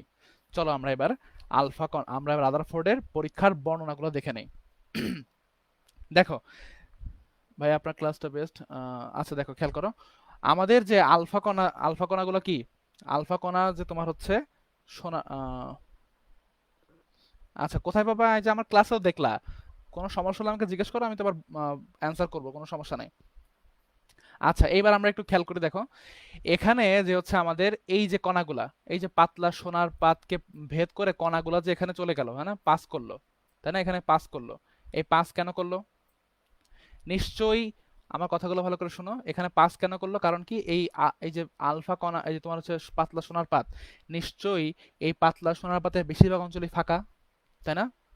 পাতলা সোনার পাতের বেশিরভাগ অংশ নিশ্চয়ই ফাঁকা, তাহলে আমরা বলতে পারি পরমাণুর অধিকাংশ স্থানে কি ফাঁকা। ফাঁকা বলেই কিন্তু কি আলফা কণাগুলো এটাকে ভেদ করতে পারছে, তাই তো? ফাঁকা না হলে কি ভেদ করতে পারতো? পারতো না। ফাঁকা বলেই কিন্তু ভেদ করতে পারছে, ভেদ করে ওপাশে চলে গেছে গিয়ে এই যে আমাদের জিঙ্ক সালফাইড আবরণযুক্ত পর্দাকে কি করতে পারছে, আলোকিত করতে পারছে। আচ্ছা, অনেকে বলতে পারে এখানে জিঙ্ক সালফাইড কেন ইউজ করা হয়েছে? কারণ জিঙ্ক সালফাইড হচ্ছে আলোক প্রতিভাবা সৃষ্টি করতে পারে, ঠিক আছে? আলফা কণার উপস্থিতিতে আলোক প্রতিভাবা সৃষ্টি করতে পারে, ঠিক আছে? তাহলে বলতে পারি আমরা পরমাণু অধিকাংশ স্থানে ফাঁকা, ফাঁকা বলেই কিন্তু কি করছে, পাস করতে পারছে। আচ্ছা, তারপরটা দেখো, কিছু কিছু কণা কি করছে, এখান থেকে তার দিক চেঞ্জ করছে, তাই না? দিক কেন চেঞ্জ করলো? প্রত্যেকটা কণা যদি পরমাণুর অধিকাংশ স্থানে ফাঁকা হয়, পরমাণুর অধিকাংশ স্থানে, ভালো করে বুঝবা, এটা কিন্তু মানে মুখস্থ করার কিছু না, বা এটা নিয়ে কিন্তু কনফিউশনের কোনো কারণ নাই। কোনো টপিক মুখস্থ করতে হবে না, জাস্ট বুঝলেই সবগুলো পসিবল। আচ্ছা, ভিন্ন ভিন্ন পরমাণুতে আঘাত করলে ফলাফল, আচ্ছা আমি বলতেছি বলতেছি, পড়ানোর আগে প্রশ্ন করলে তো হবে না, ভালো করে বুঝো। তারপর দেখো, দেখো প্রত্যেকটা কণার কি, এখানে যদি পরমাণু অধিকাংশ স্থান ফাঁকা হয়ে থাকে, পরমাণুর অধিকাংশ স্থান যদি ফাঁকা হয়ে থাকে, তাহলে কি হওয়ার কথা? প্রত্যেকটা পরমাণু একটা জায়গায় আঘাত করার কথা, একটা জায়গাতে, তাই না? একটা নির্দিষ্ট অঞ্চলে তার আঘাত করবে প্রত্যেকটা, কারণ কি এখানে তো এই যে যে মেশিন দিয়ে বা এই সোর্স দিয়ে তো একটা জায়গা থেকেই আলফা কণা বের হচ্ছে, তাহলে প্রত্যেকটা কণাকে একই জায়গায় আঘাত করার কথা, কিন্তু হচ্ছে না। তা কেন হচ্ছে না? হ্যাঁ, তা কেন হচ্ছে না? কারণ হচ্ছে তোমার, হ্যাঁ এটা কেন হচ্ছে না, কারণ এর দিক কেন চেঞ্জ হচ্ছে? দিক চেঞ্জ হওয়ার একটা কারণ আছে। আচ্ছা, কারণটা কি? নিশ্চয়ই পরমাণুর অধিকাংশ স্থান ফাঁকা হলেও এর মধ্যে ইলেকট্রন বা ঋণাত্মক চার্জগুলো ছড়াই ছিটে অবস্থান করতেছে। অবস্থান করে বলে যখন ইলেকট্রনের পাশ দিয়ে পাস করতে যায়, তখন কি করে? তখন ইলেকট্রনের গা ঘেঁষে তার দিক চেঞ্জ করে অন্যদিকে চলে যায়। কারণ কি, ইলেকট্রনের সঙ্গে যখন সেটা মিলতে যায়, বা তোমার হচ্ছে ইলেকট্রনের সাইডে, এছাড়া তোমার মাঝখানে কি আছে, বড় একটা চার্জ আছে, যে চার্জটা কি প্লাস চার্জ। আলফা কণা কি দ্বি ধনাত্মক হিলিয়াম পরমাণু, তাই না? হিলিয়াম 2+, এটাও কি প্লাস চার্জ। তাহলে প্লাস প্লাস কি করে, একে অপরকে বিকর্ষণ করে। তাহলে নিশ্চয়ই মাঝখানে একটা বড় চার্জ আছে, যে চার্জটা প্লাস চার্জ, একে অপরকে বিকর্ষণ করতেছে বলেই এই সাইডে চলে যাচ্ছে। তা না হলে প্রত্যেকটাই কোন জায়গায় যেত, একটা জায়গাতে আঘাত করতো, প্রত্যেকটা কণা একই জায়গায় যেত, তা কিন্তু হচ্ছে না। নিশ্চয়ই মাঝখানে একটা বড় ধনাত্মক চার্জ আছে, যা হচ্ছে আলফা কণাটাকে তার জায়গা থেকে সরাই দিচ্ছে। বিকর্ষণ করতেছে বলেই সে এভাবে পেছন দিকে চলে আসতেছে। কিছু কিছু কণা 180 ডিগ্রি কোণে কেন ব্যাক করতেছে? নিশ্চয়ই সেটা সরাসরি গিয়ে ওই মাঝখানের যে বড় চার্জ, যেটা প্লাস চার্জ, ওকে আঘাত করতেছে বলেই পুরাপুরি পেছন দিকে ব্যাক করতেছে, তাই না? আচ্ছা, এখন দেখো, পরমাণুর অধিকাংশ স্থান যদি ফাঁকা হয়, আর ওর যদি মনে করো যে কি বলে, পরমাণুর আকার যদি মনে করো যে পরমাণুর আকার কিন্তু নিউক্লিয়াসের আকারের তুলনায় খুব, মানে পরমাণুর আকারটা আকারের তুলনায় নিউক্লিয়াসের আকার অনেক ছোট, নিউক্লিয়াসের আকার অনেক ছোট হয়, কিন্তু এর চার্জ সংখ্যা বেশি, তাহলে কি নিশ্চয়ই এটা ভারী, তাই না? মাঝখানে চার্জটা কিন্তু অনেক ভারী, মাঝখানে চার্জটা ভারী, অর্থাৎ নিউক্লিয়াসের আকারটা পরমাণুর আকারের তুলনায় অনেক ছোট, কিন্তু এর চার্জ সংখ্যা অনেক বেশি। ঠিক আছে, তাহলে এটা কি ভারী? ভারী না হলে কিন্তু আলফা কণাকে বিকর্ষণ করে পেছন থেকে ব্যাক করাতে পারতো না, তাই তো? বোঝা গেল? আচ্ছা, এইবার তোমরা চলে আসো। মোটামুটি আমরা যা যা দেখার বা মোটামুটি যেগুলো জানা সেগুলো জানছি। এবার আমরা পড়বো হচ্ছে বর্ণনা। চলো বর্ণনা দেখে নেই। আচ্ছা, চলে এসো, আমরা এখন দেখব পর্যবেক্ষণ, যে জিঙ্ক সালফাইড আবরণযুক্ত পর্দা এখানে কি কি হয়েছে। দেখো, প্রায় 99% আলফা কণা কি করে, ভেদ করে চলে যায়। তার মানে কি, পরমাণুর অধিকাংশ স্থানে কি ফাঁকা। আমরা দেখলাম পরমাণুর অধিকাংশ স্থানে কি ফাঁকা। যেহেতু খুব কম সংখ্যক আলফা কণা বিপরীত দিকে ফিরে আসে, প্রমাণিত হয় যে আলফা কণা সরাসরি অপেক্ষা বহু ভারী কোনো বস্তুর সাথে সংঘর্ষে লিপ্ত হয়, অর্থাৎ পরমাণুর কেন্দ্রে প্রায় সমগ্র ভর অতি ক্ষুদ্র স্থান দখল করে আছে। আমরা কি দেখলাম, যে পরমাণুর তুলনায় নিউক্লিয়াসের আকার কি অনেক ছোট, কিন্তু ওখানে কি আছে, অনেক বেশি চার্জ আছে। তা না হলে কিন্তু কোনো আলফা কণাকে সে সরাসরি পেছন দিকে ব্যাক করাতে পারতো না। আলফা কণা, আচ্ছা, জিঙ্ক সালফাইডকে আঘাত করার পর কোথায় যাচ্ছে? আলফা কণা যখন তোমার পাতলা সোনার পাতকে আঘাত করতেছে, আঘাত করার পর কোথায় যাচ্ছে? আঘাত করার পর গিয়ে জিঙ্ক সালফাইড আবরণযুক্ত পর্দায় অনুপ্রভা সৃষ্টি করতেছে, যেটা আমরা আমাদের চোখে আলো হিসেবে ধরা দিচ্ছে, তাই না? আচ্ছা, জিঙ্ক সালফাইড, আচ্ছা, প্রতিপ্রভা সৃষ্টি করে নাকি অনুপ্রভা? আচ্ছা, এই সম্পর্কে বিস্তারিত আমরা পড়বো, যখন আমরা আলো পড়বো আমরা তখন পড়বো, ঠিক আছে? প্রতিপ্রভা, অনুপ্রভার ব্যাখ্যা, অনুপ্রভার পার্থক্য আমরা কি পড়বো, যখন আমরা বর্ণালী পড়বো তখন আমরা দেখবো। আচ্ছা, আচ্ছা, এবার খেয়াল করো, দেখো এবার, তারপরে কি সেকেন্ড কি দেখলাম? সেকেন্ড দেখলাম যে 99% অংশ দখল করে আছে কে? পরমাণু কেন্দ্রে একটা সমগ্র ভর, 99% ভর ও কনজিউম করে, কিন্তু একটা ক্ষুদ্র স্থান দখল করে। আচ্ছা, পরের কি বলা হচ্ছে? রাদারফোর্ড ওই যে মাঝখানে যে চার্জ, যেটা আকারে অনেক ছোট কিন্তু অনেক ভারী, নাম দিচ্ছেন নিউক্লিয়াস। আচ্ছা, তারপর একটা মান দেওয়া হয়েছে, রাদারফোর্ড জানতেন আলফা কণার ভর কেমন, ইলেকট্রন কণার ভরের চেয়ে 7000 গুণ বেশি, এবং এটি দ্বিধনাত্মক চার্জযুক্ত, আমরা এটা দেখছি। আচ্ছা, 5 নাম্বার কি বলা হচ্ছে দেখো, পরমাণুর আকার কেমন? পরমাণুর আকারের তুলনায় নিউক্লিয়াসের আকার খুবই ছোট। আচ্ছা, আকারগুলো পড়তে হবে। হাইড্রোজেন পরমাণুর ব্যাস কত? 0.1 ন্যানোমিটার। সেই তুলনায় আমাদের নিউক্লিয়াস আকার কেমন হয়? দেখো, ব্যাস হচ্ছে 1 × 10⁻12 থেকে -13 সেন্টিমিটার, খুবই ছোট। এবং বলা হচ্ছে যে পরমাণুটি এর নিউক্লিয়াসের থেকে প্রায় 10,000 থেকে 1 লক্ষ গুণ বড় হয়ে থাকে। ঠিক আছে, পরমাণু তার নিউক্লিয়াস থেকে 10,000 থেকে 1 লক্ষ গুণ বড় হয়। তাহলে নিউক্লিয়াসের আকারটা দেখো, এখানে চিত্রে খেয়াল করো, নিউক্লিয়াসটা অনেক ছোট, দেখছো? অনেক ছোট, নিউক্লিয়াসটা অনেক ছোট, কিন্তু পরমাণুটা অনেক বড়। দেখো, এই যে পরমাণুটা অনেক বড়, নিউক্লিয়াসটা অনেক ছোট, কিন্তু এই নিউক্লিয়াসটা কি পুরো পরমাণুর ভরের 99.97% ভর দখল করে। তাহলে এটার ভর বেশি কিন্তু জিনিসটা ছোট, মানে কি এর ঘনত্ব বেশি। এর মধ্যে কি আছে? প্রোটন আছে আর নিউট্রন আছে। আচ্ছা, মোটামুটি আমরা রাদারফোর্ডের ব্যাখ্যা জানলাম, আমরা লিমিটেশন জানলাম। এখানে আমরা কি বলা হয়েছে, এখানে তোমার রাদারফোর্ডের কথাগুলোই বলা হয়েছে, যেটা আমরা প্রথমে পড়লাম ওইটাই বলা হয়েছে, যে তোমার হচ্ছে গোলাকার কেন্দ্রস্থলে অবস্থিত ভারী চার্জ নাম হচ্ছে নিউক্লিয়াস। তোমরা রিডিং পড়বে, এখানে রিডিং পড়লে বুঝতে পারবা। পরমাণু কেমন? বিদ্যুৎ নিরপেক্ষ। সুতরাং কি নিউক্লিয়াসের ধনাত্মক চার্জ সংখ্যা সমান সংখ্যক ইলেকট্রন কি থাকবে, তার চারপাশে থাকবে। আচ্ছা, সৌরজগৎ নিয়ে কথাবার্তা বলা হয়েছে এখানে, এগুলো রিডিং পড়লে তোমরা বুঝতে পারবে, এখানে আর বিস্তারিত কিছু নাই। আচ্ছা, এখানে একটা অবজেক্টিভ আছে, খেয়াল করো। রাদারফোর্ড পরমাণু মডেলে নিউক্লিয়াসের ধারণা আছে বলে একে পরমাণুর কি বলে, নিউক্লিয়ার মডেলও বলা হয়ে থাকে। এবং আচ্ছা, হ্যাঁ, এই মানগুলো এমসিকিউতে আসবে, অবশ্যই এমসিকিউতে মানগুলো আসে, মেডিকেল ভর্তি পরীক্ষার জন্য খুবই গুরুত্বপূর্ণ, এখান থেকে মান আসতে পারে। ঠিক আছে, আচ্ছা, এছাড়াও সৌরজগতের সঙ্গে মিল রেখে এই মডেলটা দেওয়া হয়েছে বলে এর নাম সোলার সিস্টেম অ্যাটম মডেলও বলা হয়। ঠিক আছে, সোলার সিস্টেম অ্যাটম মডেলও বলা হয়ে থাকে। আচ্ছা, তাহলে আমরা লিমিটেশন দেখলাম, আমরা হচ্ছে রাদারফোর্ড পরমাণু মডেলের ব্যাখ্যা দেখলাম, আমরা আলফা কণা স্ক্যাটারিং এক্সপেরিমেন্ট সম্পর্কে জানলাম, আচ্ছা, এইবার আমরা কি দেখবো, দেখো এখানে আমাদের সেকেন্ড কোনটা বলা হয়েছে, বোর পরমাণু মডেল, তাই না?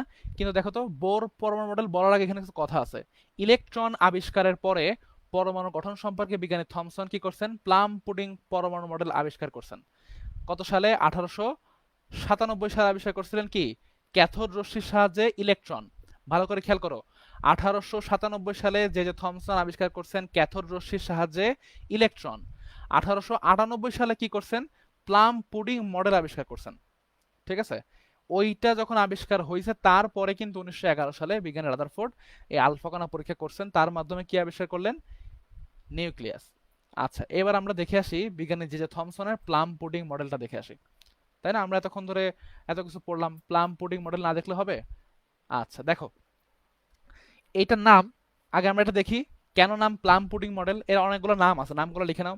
প্লাম পুডিং মডেল, তরমুজ মডেল, তরমুজ, তারপরে বলা হয় তোমাকে হচ্ছে কি, কিসমিস মডেল। ঠিক আছে, তারপরে তোমাকে এখানে আছে মানে কিসমিস মডেল, তরমুজ মডেল, প্লাম পুডিং মডেল। ঠিক আছে, অনেকগুলো নাম বলা হয়ে থাকে। কারণ কি দেখো, বিজ্ঞানী যে যে থমসন বলতেছেন যে রাদারফোর্ডের মডেল তো আমরা দেখলাম, রাদারফোর্ড কি বলছিল, যে মাঝখানে ধনাত্মক চার্জ, চারপাশে ইলেকট্রন। উনি বলতেছেন যে না, মাঝখানে ধনাত্মক চার্জ না, উনি বলছেন চারপাশে ধনাত্মক চার্জ, মানে ইলেকট্রন বাদে বাদ বাকি যে অংশগুলো আছে, যে অংশগুলো, এগুলো সব হচ্ছে ধনাত্মক চার্জ। উনি কথা বলছেন, কোন বিজ্ঞানী, থমসন। আচ্ছা, এটার নাম প্লাম পুডিং কেন বলা হয়েছে, পুডিং মডেল কেন বলা হচ্ছে, বা তরমুজ মডেল কেন বলা হয়, সেটা আমরা দেখবো এখন। দেখছো, তাহলে পার্থক্য কথা বোঝা গেছে। রাদারফোর্ড বলতেছে যে মাঝখানে, রাদারফোর্ড বলতেছে মাঝখানে ধনাত্মক চার্জ, চারপাশে হচ্ছে ইলেকট্রন মানে নেগেটিভ চার্জ। কিন্তু থমসন বলতেছে যে না, সব জায়গায় ইলেকট্রনগুলো ছড়ানো ছিটানো থাকে, আর বাকিগুলো কি, ধনাত্মক চার্জ। ঠিক আছে।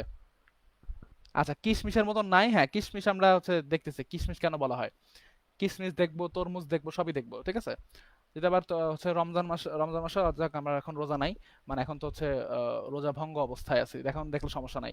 রমজান মাসে ওই সময় পড়াশোনা করলে আবার সমস্যা হয়ে যাবে, তরমুজ দেখলে তো আবার রসালো খাবার দেখলে আমাদের ক্ষুধা লেগে যাবে, তাই না? আবার তরমুজের মধ্যে কি আছে, অতিরিক্ত রস আছে, আমাদের যখন পানির পিপাসা লাগবে, ইদানিং যে গরম পড়তেছে 40 ডিগ্রি সেন্টিগ্রেড প্লাস, ওকে তাহলে এখন আমরা পড়তে পারি, আমাদের সমস্যা নেই, তাই না? আচ্ছা, তো থমসন মডেল, থমসন বলতেছে প্লাম পুডিং মডেল কেন বলতেছে, বলতেছে যে ধনাত্মক চার্জের উপরে ইলেকট্রনগুলো ছড়ানো ছিটানো অবস্থা থাকে, মানে ছিটানো ছিটানো থাকে, এই পাশে ও পাশে ছিটানো থাকে। ঠিক আছে। আচ্ছা, বাঙ্গি মডেল বলার দরকার নেই, হ্যাঁ বাঙ্গি মডেল বলা লাগবে না, আমরা তরমুজ মডেলই বলবো। চলো আমরা আরেকটা ছবি দেখে আসি এটার। এই দেখো, বিজ্ঞানী থমসন বলতেছে যে পরমাণু ধনাত্মক চার্জ, চার্জটা সমগ্র অঞ্চল জুড়ে, মানে পুরো অঞ্চল যে ধনাত্মক চার্জ, তার উপরে কি থাকে, নেগেটিভ চার্জগুলা ছড়ানো ছিটানো অবস্থায় থাকে। উনি এটা নাম দিচ্ছেন প্লাম পুডিং মডেল। দেখছো, এই যে দেখো, এই সবগুলো কিন্তু প্লাস চার্জ, দেখো সবগুলো কিন্তু প্লাস চার্জ, দেখছো এই সবগুলো কিন্তু প্লাস চার্জ, প্লাস চার্জগুলো সব জায়গায় কি আছে, অবস্থান করতেছে। আর এর এর চারপাশে বা এর ওপরে কিসমিসের মতন বা হচ্ছে তরমুজের বিচির মতন ইলেকট্রনগুলা অবস্থান করতেছে। ঠিক আছে, চলো আমরা আরেকটা ছবি দেখে আসি। আচ্ছা, এই দেখো, এইটাকে কেন প্লাম পুডিং মডেল বলা হয়। দেখো, আমরা অনেক সময় অনেক ধরনের বিস্কিট খাই না, যে বিস্কিটটার মধ্যে বাদাম থাকে বা চকলেটস থাকে। দেখো, এই যে এটা হচ্ছে পুরোটা হচ্ছে বিস্কিট, বিস্কিটের যে অংশে বাদাম নাই সেই অংশটাকে থমসন নাম দিছে হচ্ছে ধনাত্মক চার্জ, আর যে অংশটা বাদাম বা চকলেট সেগুলোকে বলতেছে নেগেটিভ চার্জ। ঠিক আছে, এটাকে বলতে পারে একটা তোমার হচ্ছে পুডিং মডেল বলা যেতে পারে, বা কুকি মডেল, তাই না? যে কোনো নাম আমরা যে ইচ্ছা দিতে পারবো না, যা নাম বলা হয় সেটাই, প্লাম পুডিং বা তরমুজ মডেল বা হচ্ছে কিসমিস মডেল, যেটাই বলো না কেন। তাহলে কি, এই ধনাত্মক চার্জগুলো হচ্ছে বিস্কুটের অন্য অংশ, আর বিস্কুটের মধ্যে যে বাদামগুলো আছে, তোমরা যারা নাটি বিস্কুট খাইছো, নাটি বিস্কুটের মধ্যে যে নাটি মানে নাটগুলো থাকে, বাদামগুলো, সেগুলোকে বলতে বলতে পারো নেগেটিভ চার্জ, আর বাকি অংশগুলো কি, পজিটিভ চার্জ, তাই না? ওকে, চলো আমরা আর একটা ছবি দেখে আসি। আচ্ছা, এই ছবির মধ্যে আমাদের সব আছে, দেখো এই দেখো তরমুজ, দেখছো এই যে তরমুজ, দেখো তরমুজের মধ্যে, তরমুজের যে বিচিগুলা, সেগুলো হচ্ছে ইলেকট্রন বা নেগেটিভ চার্জ, আর যে লাল অংশ এগুলো সব পজিটিভ। ঠিক আছে, লাল অংশ হচ্ছে তোমার পজিটিভ, চকলেট, চকলেট পুডিং এর মতো, হ্যাঁ ঠিক আছে। দেখো, লাল অংশগুলো হচ্ছে পজিটিভ, আর যে তরমুজের বিচিগুলা, বিচিগুলা কি, নেগেটিভ চার্জ, এই জন্য নাম হচ্ছে তোমার কি, তরমুজ মডেল। দেখো, এই যে এখানে তরমুজের ক্রস সেকশন দেওয়া আছে, দেখো তরমুজের ক্রস সেকশন, মাঝখানে তরমুজ কেটে ফেলা হয়েছে, দেখো তরমুজের যে অংশটা বিচি ছাড়া, সেই অংশের নাম কি, পজিটিভ চার্জ। তার মানে পজিটিভ চার্জ সব জায়গায় আছে, তার উপরে নেগেটিভ চার্জগুলো কি থাকে, ছড়ানো ছিটানো অবস্থায় থাকে। আচ্ছা, এই যে সে আমাদের প্লাম পুডিং মডেল, এই সেই পুডিং। ঠিক আছে, বিদেশি পুডিং, আমাদের দেশের পুডিং এর মতো না। আমাদের দেশের পুডিংটা একটু অন্যরকম হয়ে থাকে। এখানে দেখো ওই যে কালো কালো যে কিসমিস গুলো দেখছো, কালো কালো কিসমিস, ওই দেখো কিসমিস গুলা ভিতরে। ঠিক আছে, চকলেট বা ইলেকট্রন না থাকলে আমার ভালো লাগে না। আচ্ছা হ্যাঁ, যদি আজ থমসন বেঁচে থাকতো এগুলো শুনলে মুডটা ভালো হয়ে যেত। আচ্ছা আচ্ছা হ্যাঁ, না থমসন নিজে নাম দিয়ে গেছে প্লাম পুডিং মডেল। ঠিক আছে, দেখো এই যে কিসমিস গুলো এখানে আছে, দেখো কিসমিস বলতে পারো বা এটাকে বলতে পারো কি যে পুডিং বলতে পারো, যেটাই বলো। তাহলে কি প্লাম পুডিং মডেল, কিসমিস মডেল আমরা দেখলাম। আচ্ছা, তাহলে আমরা থমসন জানলাম। ওকে, তাহলে আমরা থমসন পড়া শেষ। থমসন নিয়ে আমাদের এর থেকে বেশি কিছু পড়তে হবে না, আমরা রাদারফোর্ড নিয়ে বিস্তারিত পড়ে ফেলছি। এইবার আমরা পড়বো কি নিয়ে বলতো? এইবার আমরা পড়বো হচ্ছে কি নিয়ে? বোর নিয়ে, বিজ্ঞানী বোর মডেল। ঠিক আছে, বোর মডেল পড়ার পরে আমরা আলোচনা করব শ্রোডিঞ্জার। শ্রোডিঞ্জার পড়লে আমাদের ক্লাস শেষ। ঠিক আছে, বেশিক্ষণ আর লাগবে না, আমরা আর কিছুক্ষণের মধ্যেই আমাদের পড়া শেষ হয়ে যাবে। সবাই একটু কনসেন্ট্রেট করি, আমাদের ক্লাস শেষে আমরা গল্প করব, গল্প করে আমরা ক্লাস শেষ করবো, কোনো সমস্যা নেই। আচ্ছা, সবার কি মনে আছে রাদারফোর্ডের পরমাণু মডেলের ত্রুটিগুলা? ত্রুটিগুলো কি মনে আছে? রাদারফোর্ড পরমাণু মডেলের ত্রুটিগুলো কি মনে আছে তোমাদের? বলো তো একটু, আমাকে একটু জানাও, কনফার্ম করো যে জি ভাই মনে আছে বা মনে নাই। হুম, মনে আছে? রাদারফোর্ডের মডেলের ত্রুটিগুলো মনে আছে? আমরা আবার পড়াশোনায় ব্যাক করি, বাচ্চারা প্লিজ কনসেন্ট্রেট। ঠিক আছে, আমরা একটু কনসেন্ট্রেট করি, তারপরে আমরা আবার মজা করবো, কোনো সমস্যা নেই। প্রমি, তারপরে হচ্ছে আবেদিন মেহেদি, ভাইয়া আপু, আমরা অবশ্যই মজা করবো। আমরা একটু পড়াশোনা করে নিই, তাই না? একটু মনোযোগ সহকারে পড়াশোনা করলে হবে। ওকে, আমরা একটু পড়াশোনা করি, আসো। আচ্ছা, হ্যাঁ মনে আছে। তাহলে আমরা কি দেখছি বলতো? আচ্ছা, কেমিস্ট্রিতে একটা ভালো জিনিস, ভালো করে মানে কেমিস্ট্রিতে একটা জিনিস সবসময় খেয়াল রাখবা। কেমিস্ট্রি আর ফিজিক্সের মধ্যে আমাদের কিন্তু একটা জিনিস পার্থক্য আছে। পার্থক্যটা কি? পার্থক্যটা হচ্ছে, ভালো করে শোনো, কেমিস্ট্রি এবং ফিজিক্সের মধ্যে একটা পার্থক্য কি? ফিজিক্সে নিউটন যে তত্ত্বগুলো দিছে বা আইনস্টাইন যে তত্ত্বগুলো দিছে, সাধারণত সেই তত্ত্বগুলোকে ভেঙে বা তত্ত্বগুলোর ত্রুটিগুলো দূর করে সেই তত্ত্ব নিয়ে সমালোচনা করা, সেই তত্ত্বের ত্রুটি বের করা, সেই তত্ত্ব নিয়ে আবার অন্য তত্ত্ব বের করা, এগুলো কিন্তু হয় নাই, তাই না? ফিজিক্সে কিন্তু এটা হয় নাই। ফিজিক্সে কি হয়েছে? ফিজিক্সে কিন্তু যে সূত্র দেয়া হয়েছে, নিউটন যে ল দিছে, আমরা সেটাই ইউজ করি, তাই না? আমরা সেটাকেই সত্য বলে মেনে নিছি। আইনস্টাইন যে তত্ত্ব দিছে, আমরা সেটাকেই সত্য বলে মেনে নিয়ে কিন্তু অঙ্ক করি, তো মেনে নিয়ে কিন্তু আমরা হচ্ছে ফিজিক্স পড়ি। কিন্তু কেমিস্ট্রি ব্যাপারটা কিন্তু এরকম না। কেমিস্ট্রি ব্যাপারটা কি? কেমিস্ট্রিতে হচ্ছে কোনো একটা বিজ্ঞানী একটা মডেল দিলেন, বিশেষ করে মডেলের ক্ষেত্রে, মডেল দেওয়ার পরে ওইটা অপর বিজ্ঞানীর কাছে কিন্তু অনেক সময় গ্রহণযোগ্য হয় না। অনেক সময় কেন? কারণ দেখো, রাদারফোর্ডের মডেলটা হওয়ার পরেও কেন আমাদের বোর মডেলটা পড়তে হবে? রাদারফোর্ডের পরমাণু মডেল পড়ার পরেও কেন আমাদের বোর মডেল পড়তে হবে? কারণ হচ্ছে রাদারফোর্ডের মডেলে কি ছিল বলতো? ত্রুটি ছিল, তাই না? রাদারফোর্ডের মডেলে অবশ্যই সফলতা আছে, কারণ একটা উনি সবার প্রথমেই একটা মডেল দিছেন। বোর মডেল দেওয়ার পরে বোর মডেলের উনি হচ্ছে, মানে সরি সরি, থমসনের যে কিসমিস মডেলের ইলেকট্রন আবিষ্কারের পরে উনি একটা মডেল দিছেন। সেই মডেলটা অবশ্যই একটা ভালো মডেল বা হচ্ছে একটা গ্রহণযোগ্যপূর্ণ মডেল, কিন্তু সেই মডেলে কি ছিল বলতো? ত্রুটি ছিল, তাই না? কিন্তু ওই রাদারফোর্ড মডেলের ত্রুটি থাকার কারণে কিন্তু আমাদের আরো একটা মডেল পড়তে হবে, সেটা কি বলতো? Bohr model. তাহলে কেমিস্ট্রি ব্যাপারটা হচ্ছে এইটা, যে হচ্ছে আমাদের কেমিস্ট্রিতে একজন বিজ্ঞানী যে মডেলটা দিছেন, সেই মডেলটা যে মানে লিমিটেশন গুলো আছে বা ত্রুটিগুলো আছে, এগুলো দূর করার জন্য অপর একজন বিজ্ঞানী একটা মডেল দেন, সেই ত্রুটিগুলো দূর করার জন্য। ঠিক আছে, ফিজিক্সে কিন্তু যে লটা দেওয়া হয়েছে সেই লটা আমরা ইউজ করে কিন্তু ম্যাথ করি, তাই না? সেই লটা ইউজ করে কিন্তু আমরা থিওরি পড়তেছি, বুঝতেছি, আমরা সামনে আগাচ্ছি। কিন্তু কেমিস্ট্রিতে কি হচ্ছে? কেমিস্ট্রিতে একটা লতে বা একটা মডেলে যে ত্রুটিগুলো আছে, এইগুলো দূর করার জন্য কিন্তু অপর আরেকটা মডেল আসছে। তাহলে আমরা বোর মডেল কেন পড়বো? কারণ রাদারফোর্ডের মডেলটা 100% সঠিক না, সেখানে কি ছিল? ত্রুটি ছিল, লিমিটেশন ছিল। ওই লিমিটেশনগুলোকে দূর করার জন্য কোন বিজ্ঞানী মডেল দিচ্ছেন? বোর। তাহলে রাদারফোর্ডের মডেলের ত্রুটি দূর করার জন্য কোন বিজ্ঞানী মডেল দিলেন? বিজ্ঞানী বোর। আচ্ছা, তাহলে ভালো করে বুঝতে পারতেছো যে বোর মডেলে কি থাকবে? নিশ্চয়ই বোর মডেলে সেই টপিকগুলোই থাকবে যেই টপিকগুলো রাদারফোর্ডের মডেলের ত্রুটি ছিল, তাই তো? কথা কি বোঝা গেছে? রাদারফোর্ডের মডেলে যে ত্রুটিগুলো ছিল, বিজ্ঞানী বোর নিশ্চয়ই সেই ত্রুটিগুলোই উল্লেখ করছেন তার মডেলে। এতটুকু কি ক্লিয়ার? কথা কি বোঝা গেছে? কথা কি বুঝছো? রাদারফোর্ডের মডেলে যে ত্রুটিগুলো ছিল, সেই ত্রুটিগুলোই নিশ্চয়ই বোর মডেলের কথাবার্তা। বোর নিশ্চয়ই ও ত্রুটিগুলোকে দূর করার জন্য মডেলটা দিছে, এছাড়া তো অন্য কোনো উদ্দেশ্য নাই। উদ্দেশ্য না থাকলে সে তো তার মডেলটাই মেনে নিত।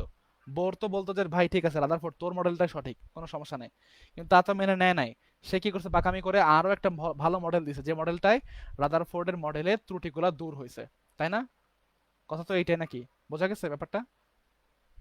তাই তো, মানে রাদারফোর্ডের মডেলের ত্রুটিটাই তো দূর করার জন্য বোর মডেল দিছে। তাহলে বোর মডেলে কি থাকবে, কার কথা থাকবে?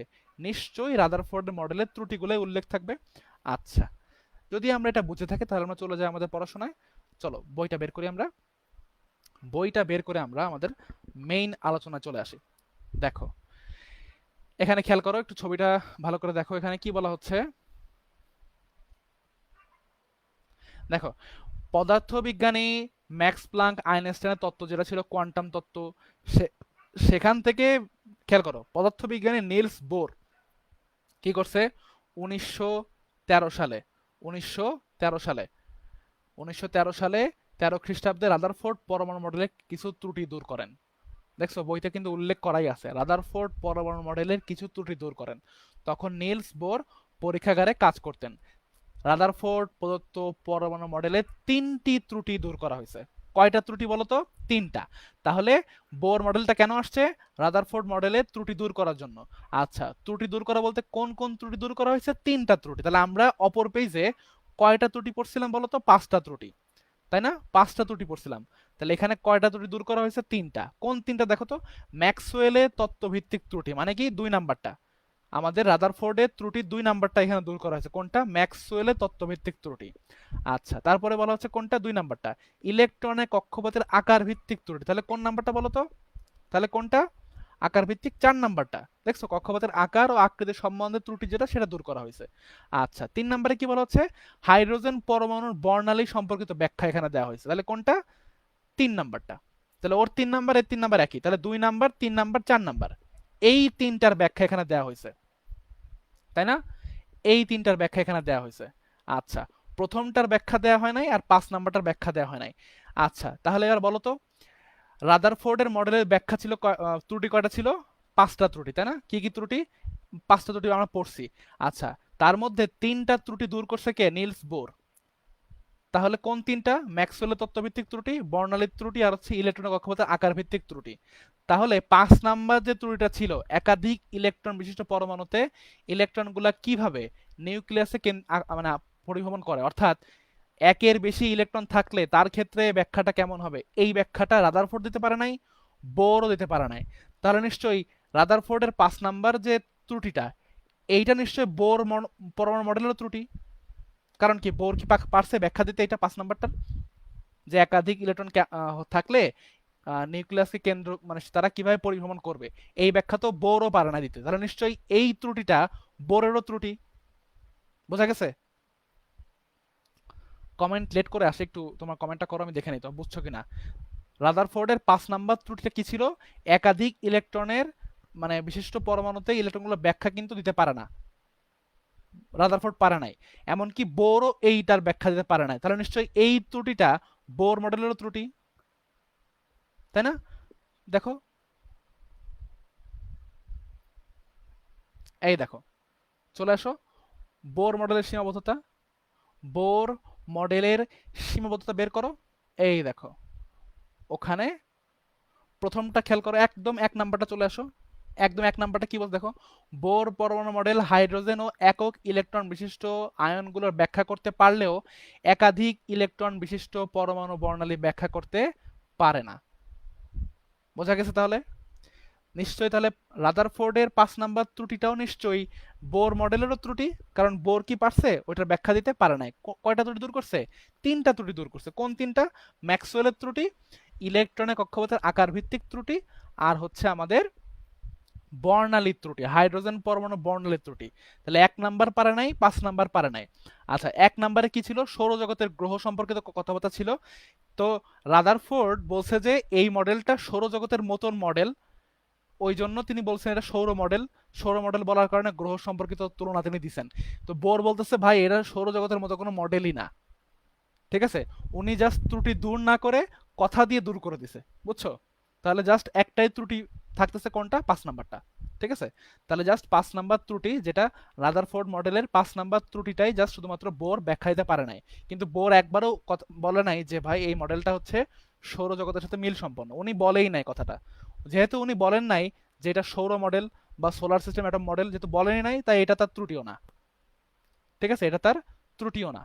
এটা শুধুমাত্র ত্রুটি কোনটা? 5 নাম্বারটা, অর্থাৎ একাধিক ইলেকট্রন বিশিষ্ট কোনো পরমাণুর বর্ণালী ব্যাখ্যা এই মডেল দিতে পারবে না। এটা বোরেরও হচ্ছে তোমার হচ্ছে ত্রুটি, এবং সেটা রাদারফোর্ডেরও ত্রুটি। ঠিক আছে? আচ্ছা, তাহলে বোর কোন কোন ত্রুটি দূর করলেন? 3টা ত্রুটি, ম্যাক্সওয়েল, আকার ভিত্তিক, আর হচ্ছে বর্ণালী। আচ্ছা, এই সম্পর্কে আমরা একটু সংক্ষেপে জেনে নেই, চলো। আচ্ছা, তো এই সম্পর্কে জানার পরে আমরা কি পড়বো? লিমিটেশন পড়বো বোর মডেলের। ভালো করে কথা শুনো। দেখো আমরা আমরা এখন আগে বোর মডেলটা দেখে আসি। চলো আমরা বোর মডেলটাকে দেখি, তাহলে বুঝতে পারবো। দেখো এখানে আমরা কি দেখতে পাচ্ছি? নিউক্লিয়াস। কেন্দ্রে কি আছে? নিউক্লিয়াস আছে। আচ্ছা, নিউক্লিয়াস কি রাদারফোর্ডও ছিল? রাদারফোর্ডও নিউক্লিয়াস ছিল। বিজ্ঞানী রাদারফোর্ডই নিউক্লিয়াস আবিষ্কার করছে। আচ্ছা, দেখো তো এখানে কক্ষপথ আছে। আমরা রাদারফোর্ডে কি পাই নাই? রাদারফোর্ড মডেলে দেখো আমরা কোনো কক্ষপথের ধারণা পাই নাই। কক্ষপথের আকার কেমন হবে, দেখতে কিভাবে তারা আবর্তন করবে, কোনো ব্যাখ্যা পাইছি? রাদারফোর্ডে পাই নাই। এটা কি ছিল? রাদারফোর্ডের ত্রুটি ছিল। দেখো তো আমরা বোর মডেলে কি সেটা পাচ্ছি কিনা? পাইছি আমরা বোর মডেলে কি আমরা পাইছি? কক্ষপথ পাইছি, ইলেকট্রনের কিভাবে আবর্তন করবে, এটা কি ব্যাখ্যা পাইছি আমরা? দেখো তো এগুলো কক্ষপথ কিনা, দেখছো? পাইছি না? তাহলে ঠিক আছে, তাহলে বোর নিশ্চয়ই ত্রুটি দূর করছে। তাহলে বোরকে ধন্যবাদ, বোর একটা সুন্দর ত্রুটি দূর করে দিছে, তাই না? বোর একটা সুন্দর ত্রুটি আমাদের দূর করে দিছে, যে আমরা এখানে একটা সুন্দর কক্ষপথ পাইলাম, যেটা আমরা রাদারফোর্ডে পাই নাই। রাদারফোর্ডে আমরা ইলেকট্রনিক কক্ষপথের আকার আকৃতি সম্বন্ধে কোনো ধারণা পাই নাই, কিন্তু এখানে আমরা কি পেলাম? এখানে আমরা কক্ষপথের আকার আকৃতি সম্বন্ধে ধারণা একটা পেলাম। আচ্ছা, তাহলে আমরা একটা ত্রুটি সম্পর্কে ধারণা পেলাম। আচ্ছা, এইবার আমরা চলে আসি ম্যাক্সওয়েলের ত্রুটি। তো ভালো করে খেয়াল করো, ম্যাক্সওয়েল ত্রুটি আমি এখানে বুঝাই দিচ্ছি। ম্যাক্সওয়েলের ত্রুটিটা আসলে কি? বিজ্ঞানী ম্যাক্সওয়েল বলতেছিল যে যখন যখন কোনো আহিত বা চার্জিত কণা যখন কোনো আহিত বা চার্জিত কণা কোনো বৃত্তাকার পথে পরিভ্রমণ করবে, তখন কি করবে সে বলতো? প্রতিনিয়ত শক্তিকে ছাড়বে, শক্তিকে রিলিজ করবে, প্রতিনিয়ত শক্তিকে বের করে দিবে। এটা কার তত্ত্ব ছিল বলতো? এইটা হচ্ছে তোমার কার তত্ত্ব ছিল? এটা হচ্ছে ম্যাক্সওয়েলের তত্ত্ব। ম্যাক্সওয়েল বলতেছিল যে যখন কোনো আহিত বা চার্জিত কণা বৃত্তাকার পথে ঘুরবে, তখন সে কি করবে? শক্তি রিলিজ করবে। তো এই তত্ত্ব অনুসারে রাদারফোর্ড বলতেছিল যে ইলেকট্রনগুলো নেগেটিভ চার্জ বিশিষ্ট এবং তারা নিউক্লিয়াসকে আবর্তন করে ঘোরে। তো ম্যাক্সওয়েলের তত্ত্ব অনুসারে, তো রাদারফোর্ডের তত্ত্ব অনুসারে, মানে ম্যাক্সওয়েলের তত্ত্ব অনুসারে রাদারফোর্ডের কথার সাথে এইটাই পাওয়া যায় যে তাহলে ইলেকট্রন ঘুরলে কি হবে? শক্তি ছাড়বে, ছাড়তে ছাড়তে ছাড়তে ছাড়তে এক পর্যায়ে শক্তি শেষ হয়ে গিয়ে সেটা নিউক্লিয়াসে প্রবেশ করবে, যেটা আদৌ পসিবল না। এইটা কার ত্রুটি ছিল? রাদারফোর্ড মডেলের ত্রুটি ছিল। কিন্তু বিজ্ঞানী বোর কি করছে? এই ত্রুটি দূর করছে। উনি কি বলছেন? উনি বলছেন যে যতক্ষণ পর্যন্ত কোনো ইলেকট্রন তার নিজ কক্ষপথে থাকবে, যতক্ষণ পর্যন্ত কোনো ইলেকট্রন তার নিজস্ব কক্ষপথে থাকবে, ততক্ষণ পর্যন্ত সে শক্তি শোষণও করবে না, বিকিরণও করবে না। ঠিক আছে? সরি, শোষণ করতে পারে, বাট যতক্ষণ পর্যন্ত সে তার নিজস্ব কক্ষপথে থাকবে ততক্ষণ, সরি হ্যাঁ দুইটাই, ততক্ষণ পর্যন্ত শক্তি শোষণও করবে না, বিকিরণও করবে না। বোঝা গেল? যতক্ষণ পর্যন্ত কোনো ইলেকট্রন তার নিজস্ব কক্ষপথে থাকবে ততক্ষণ পর্যন্ত সে শক্তি শোষণও করবে না, বিকিরণও করবে না। আচ্ছা, প্রতীক সাহা বলতেছে ভাইয়া 5 নম্বর ত্রুটি দুটি মডেলে কি করে বুঝলাম না? রাদারফোর্ড একাধিক পরিমাণ করে সেটা বলা নাই, বর্ণালী দুটি এক হলো কি করে? আচ্ছা আচ্ছা আচ্ছা, রাদারফোর্ড এই একাধিক ইলেকট্রন কিভাবে পরিভ্রমণ করবে সেই ব্যাখ্যা এখানে দেওয়া হয় নাই। আর বোর একাধিক ইলেকট্রনের বর্ণালী নিয়ে ব্যাখ্যা দিতে পারে নাই। আচ্ছা, একাধিক ইলেকট্রন কিভাবে পরিভ্রমণ করবে সেই ব্যাখ্যা দিতে না পারা, আর একটা বর্ণালীতে একাধিক ইলেকট্রন বিশিষ্ট বর্ণালীতে কিভাবে মানে কিভাবে হচ্ছে তোমার পরিভ্রমণ করবে সেই ব্যাখ্যা দিতে না পারার মধ্যে পার্থক্য কোথায়? বর্ণালীর মধ্যে যদি বর্ণালী ব্যাখ্যা দিতে পারতোই তাহলে কি হতো? বর্ণালীর ব্যাখ্যা দিতে পারলে কি হবে? ইলেকট্রন কিভাবে ঘুরতেছে, কিভাবে পরিভ্রমণ করতেছে সেই ব্যাখ্যা নিশ্চয় দিতে পারতো, তাই না? ভাইয়া দুইটা সেম না? দুইটা সেম না? আচ্ছা, বর্ণালী মানে কি? বর্ণালী মানে হচ্ছে ইলেকট্রনগুলা কক্ষপথ থেকে কিভাবে উপরে যাচ্ছে, নিচে নামতেছে, কিভাবে ঘুরতেছে সেই ব্যাখ্যা, তাই না? কিভাবে নিচে নামতেছে, কিভাবে ঘুরতেছে সেই ব্যাখ্যা। তাহলে সেই ব্যাখ্যা দিতে না পারা, আবার ওই কক্ষপথের মধ্যে ইলেকট্রনের ব্যাখ্যা দিতে পারা, দুটো কি একই নাকি একই না? যদি সে পরিভ্রমণ করার ব্যাখ্যা দিতে পারতো তাহলে অবশ্যই বর্ণালী ব্যাখ্যা দিতে পারতো। একাধিক ইলেকট্রনের একাধিক ইলেকট্রন কিভাবে পরিভ্রমণ করতেছে এই ব্যাখ্যা যদি বিজ্ঞানী বোর দিতে পারতেন তাহলে অবশ্যই তিনি বর্ণালী ব্যাখ্যা দিতে পারতেন। আচ্ছা, ইলেকট্রন নিউক্লিয়াসকে আবর্তন করে যখন ঘুরতে থাকে তখন আকর্ষণ বিকর্ষণ ঘটে কি? আর ইলেকট্রন অরবিটালে কিভাবে আটকে থাকে? পজিটিভ নিউক্লিয়াসের সাথে বিকর্ষণ হয়ে ছিটকে পড়ে না কেন? আচ্ছা, ইলেকট্রন নিউক্লিয়াসকে আবর্তন করে যখন ঘুরতে থাকে তখন আকর্ষণ বিকর্ষণ ঘটে, অবশ্যই ঘটে। একটা স্থির বৈদ্যুতিক আকর্ষণ বল ঘটে। ইলেকট্রন কেমন নেগেটিভ চার্জ বিশিষ্ট আর নিউক্লিয়াস কেমন পজিটিভ, ওদের মধ্যে একটা কি হয় স্থির বৈদ্যুতিক আকর্ষণ বল অনুভব করে। আচ্ছা, ইলেকট্রন অরবিটালে কিভাবে আটকে থাকে? পজিটিভ নিউক্লিয়াসের সাথে বিকর্ষণ করে ছিটকে পড়ে না কেন? আচ্ছা, এই সম্পর্কে আমরা পড়াশোনা করবো কোথায় বলো তো? নিউটনিয়ান বলবিদ্যা। ওখানে একটা বল সম্পর্কে আমরা পড়বো, সেই বলটা বলো তো কি? সেই বলটা হচ্ছে কি বল? সবল নিউক্লিয় বল, তাই না? সবল নিউক্লিয় বলের মাধ্যমে কিন্তু কি হয়, নিউক্লিয়াসটা ভেঙে যাচ্ছে না, তেজস্ক্রিয় নিউক্লিয়াসে পরিণত হচ্ছে না, তাই না? আর ইলেকট্রনগুলোকে আকর্ষণ করে রাখে কে? নিউক্লিয়াস। নিউক্লিয়াসটা কি করে? নিউক্লিয়াসটা ইলেকট্রনকে আকর্ষণ করে রাখে। নিউক্লিয়াস পজিটিভ চার্জ, ইলেকট্রন কি চার্জ? Negative charge. একে অপর কি করে রাখে? আকর্ষণ করে রাখে। আবার নিউক্লিয়াসটা কেন ভাঙতেছে না? সবল নিউক্লিয় বলের কারণে ভাঙতেছে না। বলতে পারো ভাই নিউক্লিয়াসের মধ্যে একটা অল্প জায়গাতে অনেকগুলো প্রোটন অবস্থান করে, অনেকগুলো প্রোটন একসাথে অবস্থান করার ফলেও কেন নিউক্লিয়াস ভেঙে যাচ্ছে না? কারণ হচ্ছে সবল নিউক্লিয় বলের কারণে। আচ্ছা, একাধিক ইলেকট্রন কিভাবে পরিভ্রমণ করবে সেটা তো বোর বলছে, কক্ষপথগুলা। আচ্ছা, কক্ষপথগুলা বলা হয়েছে। একাধিক ইলেকট্রন পরিভ্রমণ করার কথা যদি বলা থাকে তাহলে একাধিক ইলেকট্রন পরিভ্রমণ করার কথা বলা থাকলেই সেখানে যে তোমার হচ্ছে বর্ণালী ব্যাখ্যা দিতে না পারা, এর মধ্যে কোনো ব্যাখ্যা নাই। ঠিক আছে, এর মধ্যে কোনো পার্থক্য নাই।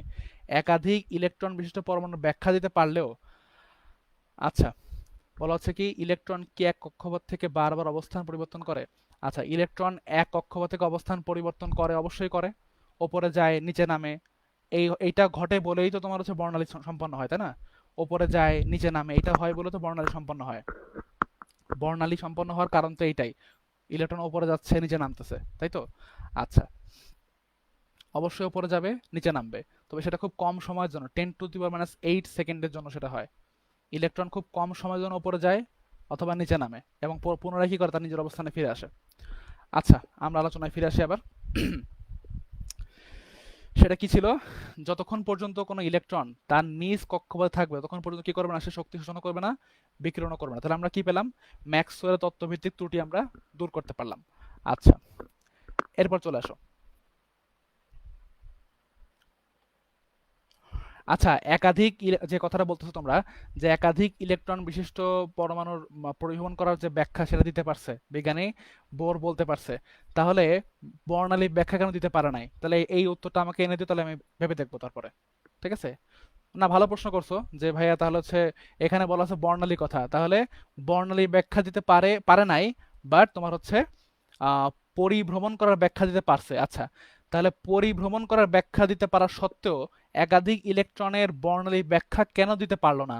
এই উত্তরটা আমাকে এনে দিও, তাহলে আমি ভেবে দেখবো পরবর্তীতে আমি কি অ্যান্সার করতে পারি, বা এটা সম্পর্কে আমি গবেষণা করে দেখবো। ঠিক আছে, যে আসলে কারণটা কি, পরিভ্রমণ করার ব্যাখ্যা দিতে পারছে কেন, পারার পরেও কেন বর্ণালী ব্যাখ্যা দিতে পারলো না? আমার মতো তো আমার যে ধারণা সেখানে এটাই আসে যে পরিভ্রমণ করার ব্যাখ্যা দিতে পারাটা মানেই হচ্ছে বর্ণালী ব্যাখ্যা। কিভাবে পরিভ্রমণ করতেছে, ওপর নিচে কিভাবে যাচ্ছে, ঘুরতেছে কিভাবে, এ পাশ থেকে কিভাবে নামতেছে, উপর কিভাবে উপর দিকে উঠতেছে, এইটাই তো বর্ণালী ব্যাখ্যা। একটা ইলেকট্রনের জন্য সেটা সম্ভব। আমরা যখন বর্ণালী পড়বো তখন আমরা কি পড়বো? হাইড্রোজেন পরমাণু বর্ণালী পড়বো, তাই না? আচ্ছা, ওকে। আচ্ছা, একাধিক ইলেকট্রনে, আচ্ছা, তো আমরা আলোচনা চলে আসি। এরপরে কি ছিল? ইলেকট্রনের আমাদের যে বর্ণালী ত্রুটি। আচ্ছা, বর্ণালী কথা বলা হচ্ছে কি, বর্ণালী সম্পর্কে কথাটা বলা হয়েছে, যেটা ত্রুটি দূর করা হয়েছে, এটা সম্পর্কে আমরা বিস্তারিত কখন পড়বো? বর্ণালীর ক্লাসে পড়বো। আচ্ছা, তোমাদের ক্লাসে প্রেজেন্স কমতেছে আস্তে আস্তে, সব মানে ঘুম চলে আসতেছে। আচ্ছা, আমি শেষ করে দিব এখনই। তো এখানে তোমাদের হচ্ছে যে সেকেন্ড যে ইয়েটা, ইলেকট্রনের কৌণিক ভরবেগের ধারণা। এখানে বলা হচ্ছে যে একটি নির্দিষ্ট কক্ষপথে কোনো ইলেকট্রনের কৌণিক ভরবেগ কেমন থাকে? স্থির থাকে, নির্দিষ্ট থাকে, এবং সেটা কি তোমার হচ্ছে অখণ্ড পূর্ণ সংখ্যার গুণিতক হয়। অখণ্ড পূর্ণ সংখ্যার গুণিতক হয়। mvr = ns/2 পাই, এবং সেটা কার গুণিতক? h/2 পাই এর গুণিতক। ঠিক আছে, বর্ণালীমিতিতে গেলে আমরা ক্লিয়ার করব। ওকে, হ্যাঁ সেটা ঠিক বলছে। ওকে ঠিক আছে।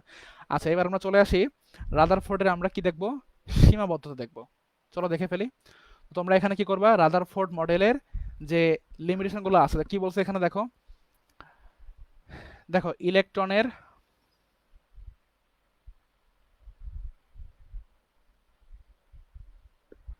আচ্ছা আচ্ছা এখানে রাদারফোর্ডের যে লিমিটেশনগুলো আছে এগুলো আমরা দেখলাম। এগুলো তোমরা একটা রিডিং দিবে, এখানে রিডিং পড়লে বুঝতে পারবা।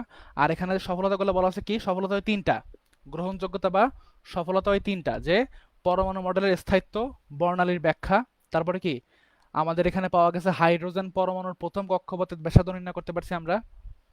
আহ কুলাইতেছে না আজকে আর, আচ্ছা আচ্ছা ঠিক আছে, ওকে আজকে আর কুলাচ্ছে না। ওকে আচ্ছা আমি শ্রোডিঞ্জার পথ দিয়েছিলাম, শ্রোডিঞ্জার দেখাবো না, শ্রোডিঞ্জার পড়বা না তোমরা, শ্রোডিঞ্জার না পড়ে শেষ করবো।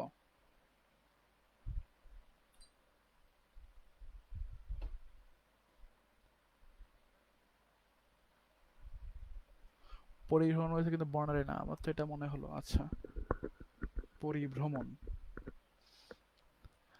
আচ্ছা তো তোমরা লিমিটেশনগুলো দেখবা। আচ্ছা আচ্ছা ঠিক আছে ওকে। আচ্ছা তাহলে হচ্ছে ঘুম অ্যাভেলেবেল। আচ্ছা আচ্ছা আচ্ছা শ্রোডিঞ্জার আমরা বিস্তারিত পড়তে হবে শ্রোডিঞ্জার নিয়ে, ঠিক আছে, ডিপ ব্রডলি পড়তে হবে। তো যাক তোমাদের চাইছিলাম আজকে শ্রোডিঞ্জার পর্যন্ত পড়াবো। তো তোমাদের তো হচ্ছে উপস্থিতি তো হচ্ছে 70 ছিল, সেখান থেকে 36, অর্ধেক চলে আসছে।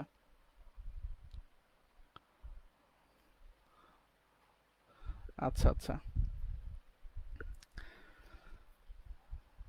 অনেক টাইম থেকে কথা বলতেছেন, that's the teaching spirit of ভাই, অনেক এনার্জি। হ্যাঁ এনার্জি ভাইয়ার এটাই সব থেকে বড় হচ্ছে দুর্ভাগ্য, যে হচ্ছে আমাদের ভাইয়ার এনার্জি আছে বাট আমার ভাইয়ার স্টুডেন্টগুলো এনার্জি নাই, তাই না? ভাইয়ার এনার্জি দিয়ে এখন কোনো কাজ আছে? ভাইয়া এনার্জি দিয়ে কি করবে, ইন্টার পরীক্ষা দিবে না মেডিকেল ভর্তি পরীক্ষা দিবে? যারা দিবে তাদের এনার্জি নাই, মানে দৌড় প্রতিযোগিতা যারা করবে তাদের এনার্জি নাই, যে বন্দুক দিয়ে গুলি করবে তার এনার্জি আছে, তাই না? এটাতে কোনো কাজ হবে? পিকনিকে যাবা? আচ্ছা আচ্ছা ঠিক আছে, তাহলে আজকে আর পড়াচ্ছি না। তোমরা তাহলে এই পর্যন্তই পড়ো, ঠিক আছে, ভালো করে রাদারফোর্ড পড়বা। আচ্ছা মেইনলি অনেকে প্রশ্ন করতেছে যে রাদারফোর্ড কেন পড়বো, এত বিস্তারিত কি দরকার পড়াশোনা করা। আমার কথা হচ্ছে যেহেতু সিলেবাসে আছে আমরা বিস্তারিত পড়ি, তাই না? যেহেতু একাডেমিক পড়তেছি আমরা, আমরা ভালো করে জানি, ভালো করে পড়ি, ভালো করে শিখি, বেসিকটা ক্লিয়ার করি, বেসিক কনসেপ্ট ক্লিয়ার থাকুক, তাই তো? তারপরে আমাদের সিকিউ এমসিকিউ কি আসে সেটা পরের ব্যাপার। আগে যেহেতু আমাদের পড়ার সুযোগ আছে, পড়ার আমাদের হচ্ছে একটা কি বলে আম, সুযোগ হয়েছে, চান্স হয়েছে, তাহলে আমরা ভালো করে পড়ি, বেসিকটা ক্লিয়ার করি, তাই না? আর নীরব বলছে ভাইয়া আপনার শ্রোডিঞ্জারের জায়গায় সাবডিঞ্জার বানাই দিবে। ভাবি? ও আচ্ছা, না ভাবি টাবি নাই, যার আছে সে বলতেছে, বুঝছো? তোমাদের নীরব ভাইয়ের অনেকগুলা হচ্ছে, মানে আমাদের ভাবি অনেকগুলা আছে, নীরব নীরব ভাইয়ারই অনেকগুলা হচ্ছে কি বলে আম, সঙ্গিনী আছে আর কি, সেটা আমরা জানি। তো সে চাচ্ছে আমার উপর চাপাই দেওয়ার জন্য, আমার আমার হচ্ছে এই ধরনের সুযোগ নাই, ঠিক আছে, হচ্ছে এই আর কি। প্লিজ ক্লাসটা, আচ্ছা আচ্ছা আচ্ছা এই আর কি। তো যাক ঠিক আছে তাহলে আজকে, আচ্ছা একমাত্র হচ্ছে আব্দুল হাকিম ও চাচ্ছে ক্লাস করতে। আচ্ছা শুধু একজন ছেলে তো হবে না, সবাইকে পড়তে হবে, যেহেতু সবাই চাচ্ছ না, তাহলে আজকে পর্যন্ত থাক। আমরা ইনশাল্লাহ নেক্সট ক্লাসে ভালো করে শিখে নিব, ঠিক আছে? তাহলে হচ্ছে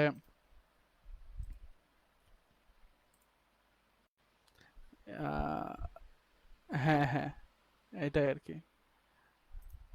আচ্ছা তো ঠিক আছে, এরপরে আমাদের হচ্ছে নেক্সট ক্লাস যখন আমরা করব, তখন আমরা পরমাণু মডেলের বাকি অংশ আলোচনা করব, ঠিক আছে? পরমাণু মডেলের বাকি অংশ আমরা পড়বো নেক্সট ক্লাসে। আর হচ্ছে আচ্ছা ভাইয়া খুঁজে দিবা, ভাবি খুঁজে দিবা, ঠিক আছে, খুঁজো, খুঁজে পেলে জানাও, ঠিক আছে?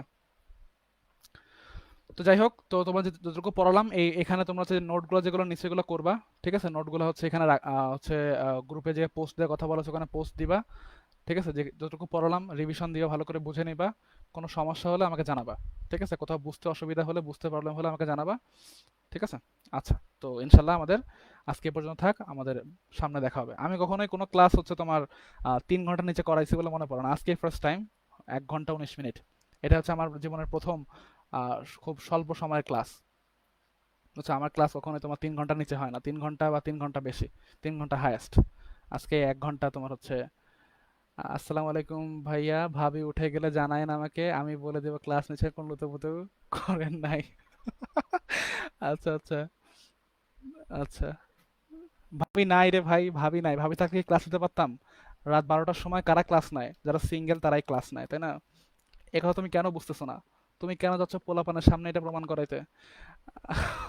আচ্ছা সোডিনজার আমরা বুঝবো, ঠিক আছে, সমস্যা নেই, হতাশার কিছু নাই, আমি নেক্সট ক্লাসে বুঝাই দিব। আচ্ছা তো ঠিক আছে, তোমরা পড়াশোনা করো, এগুলো ভালো করে রিভিশন দিও, আর কোনো সমস্যা হলে আমাকে জানাও। ঠিক আছে, লাইভ ক্লাস যে হচ্ছে তোমাদের মেসেঞ্জার গ্রুপটা আছে, ওখানে আমাকে মেনশন করে প্রশ্ন করলেই হবে। ঠিক আছে। ওকে ঠিক আছে, ভালো থেকো সবাই, আজকে এই পর্যন্তই। আল্লাহ হাফেজ।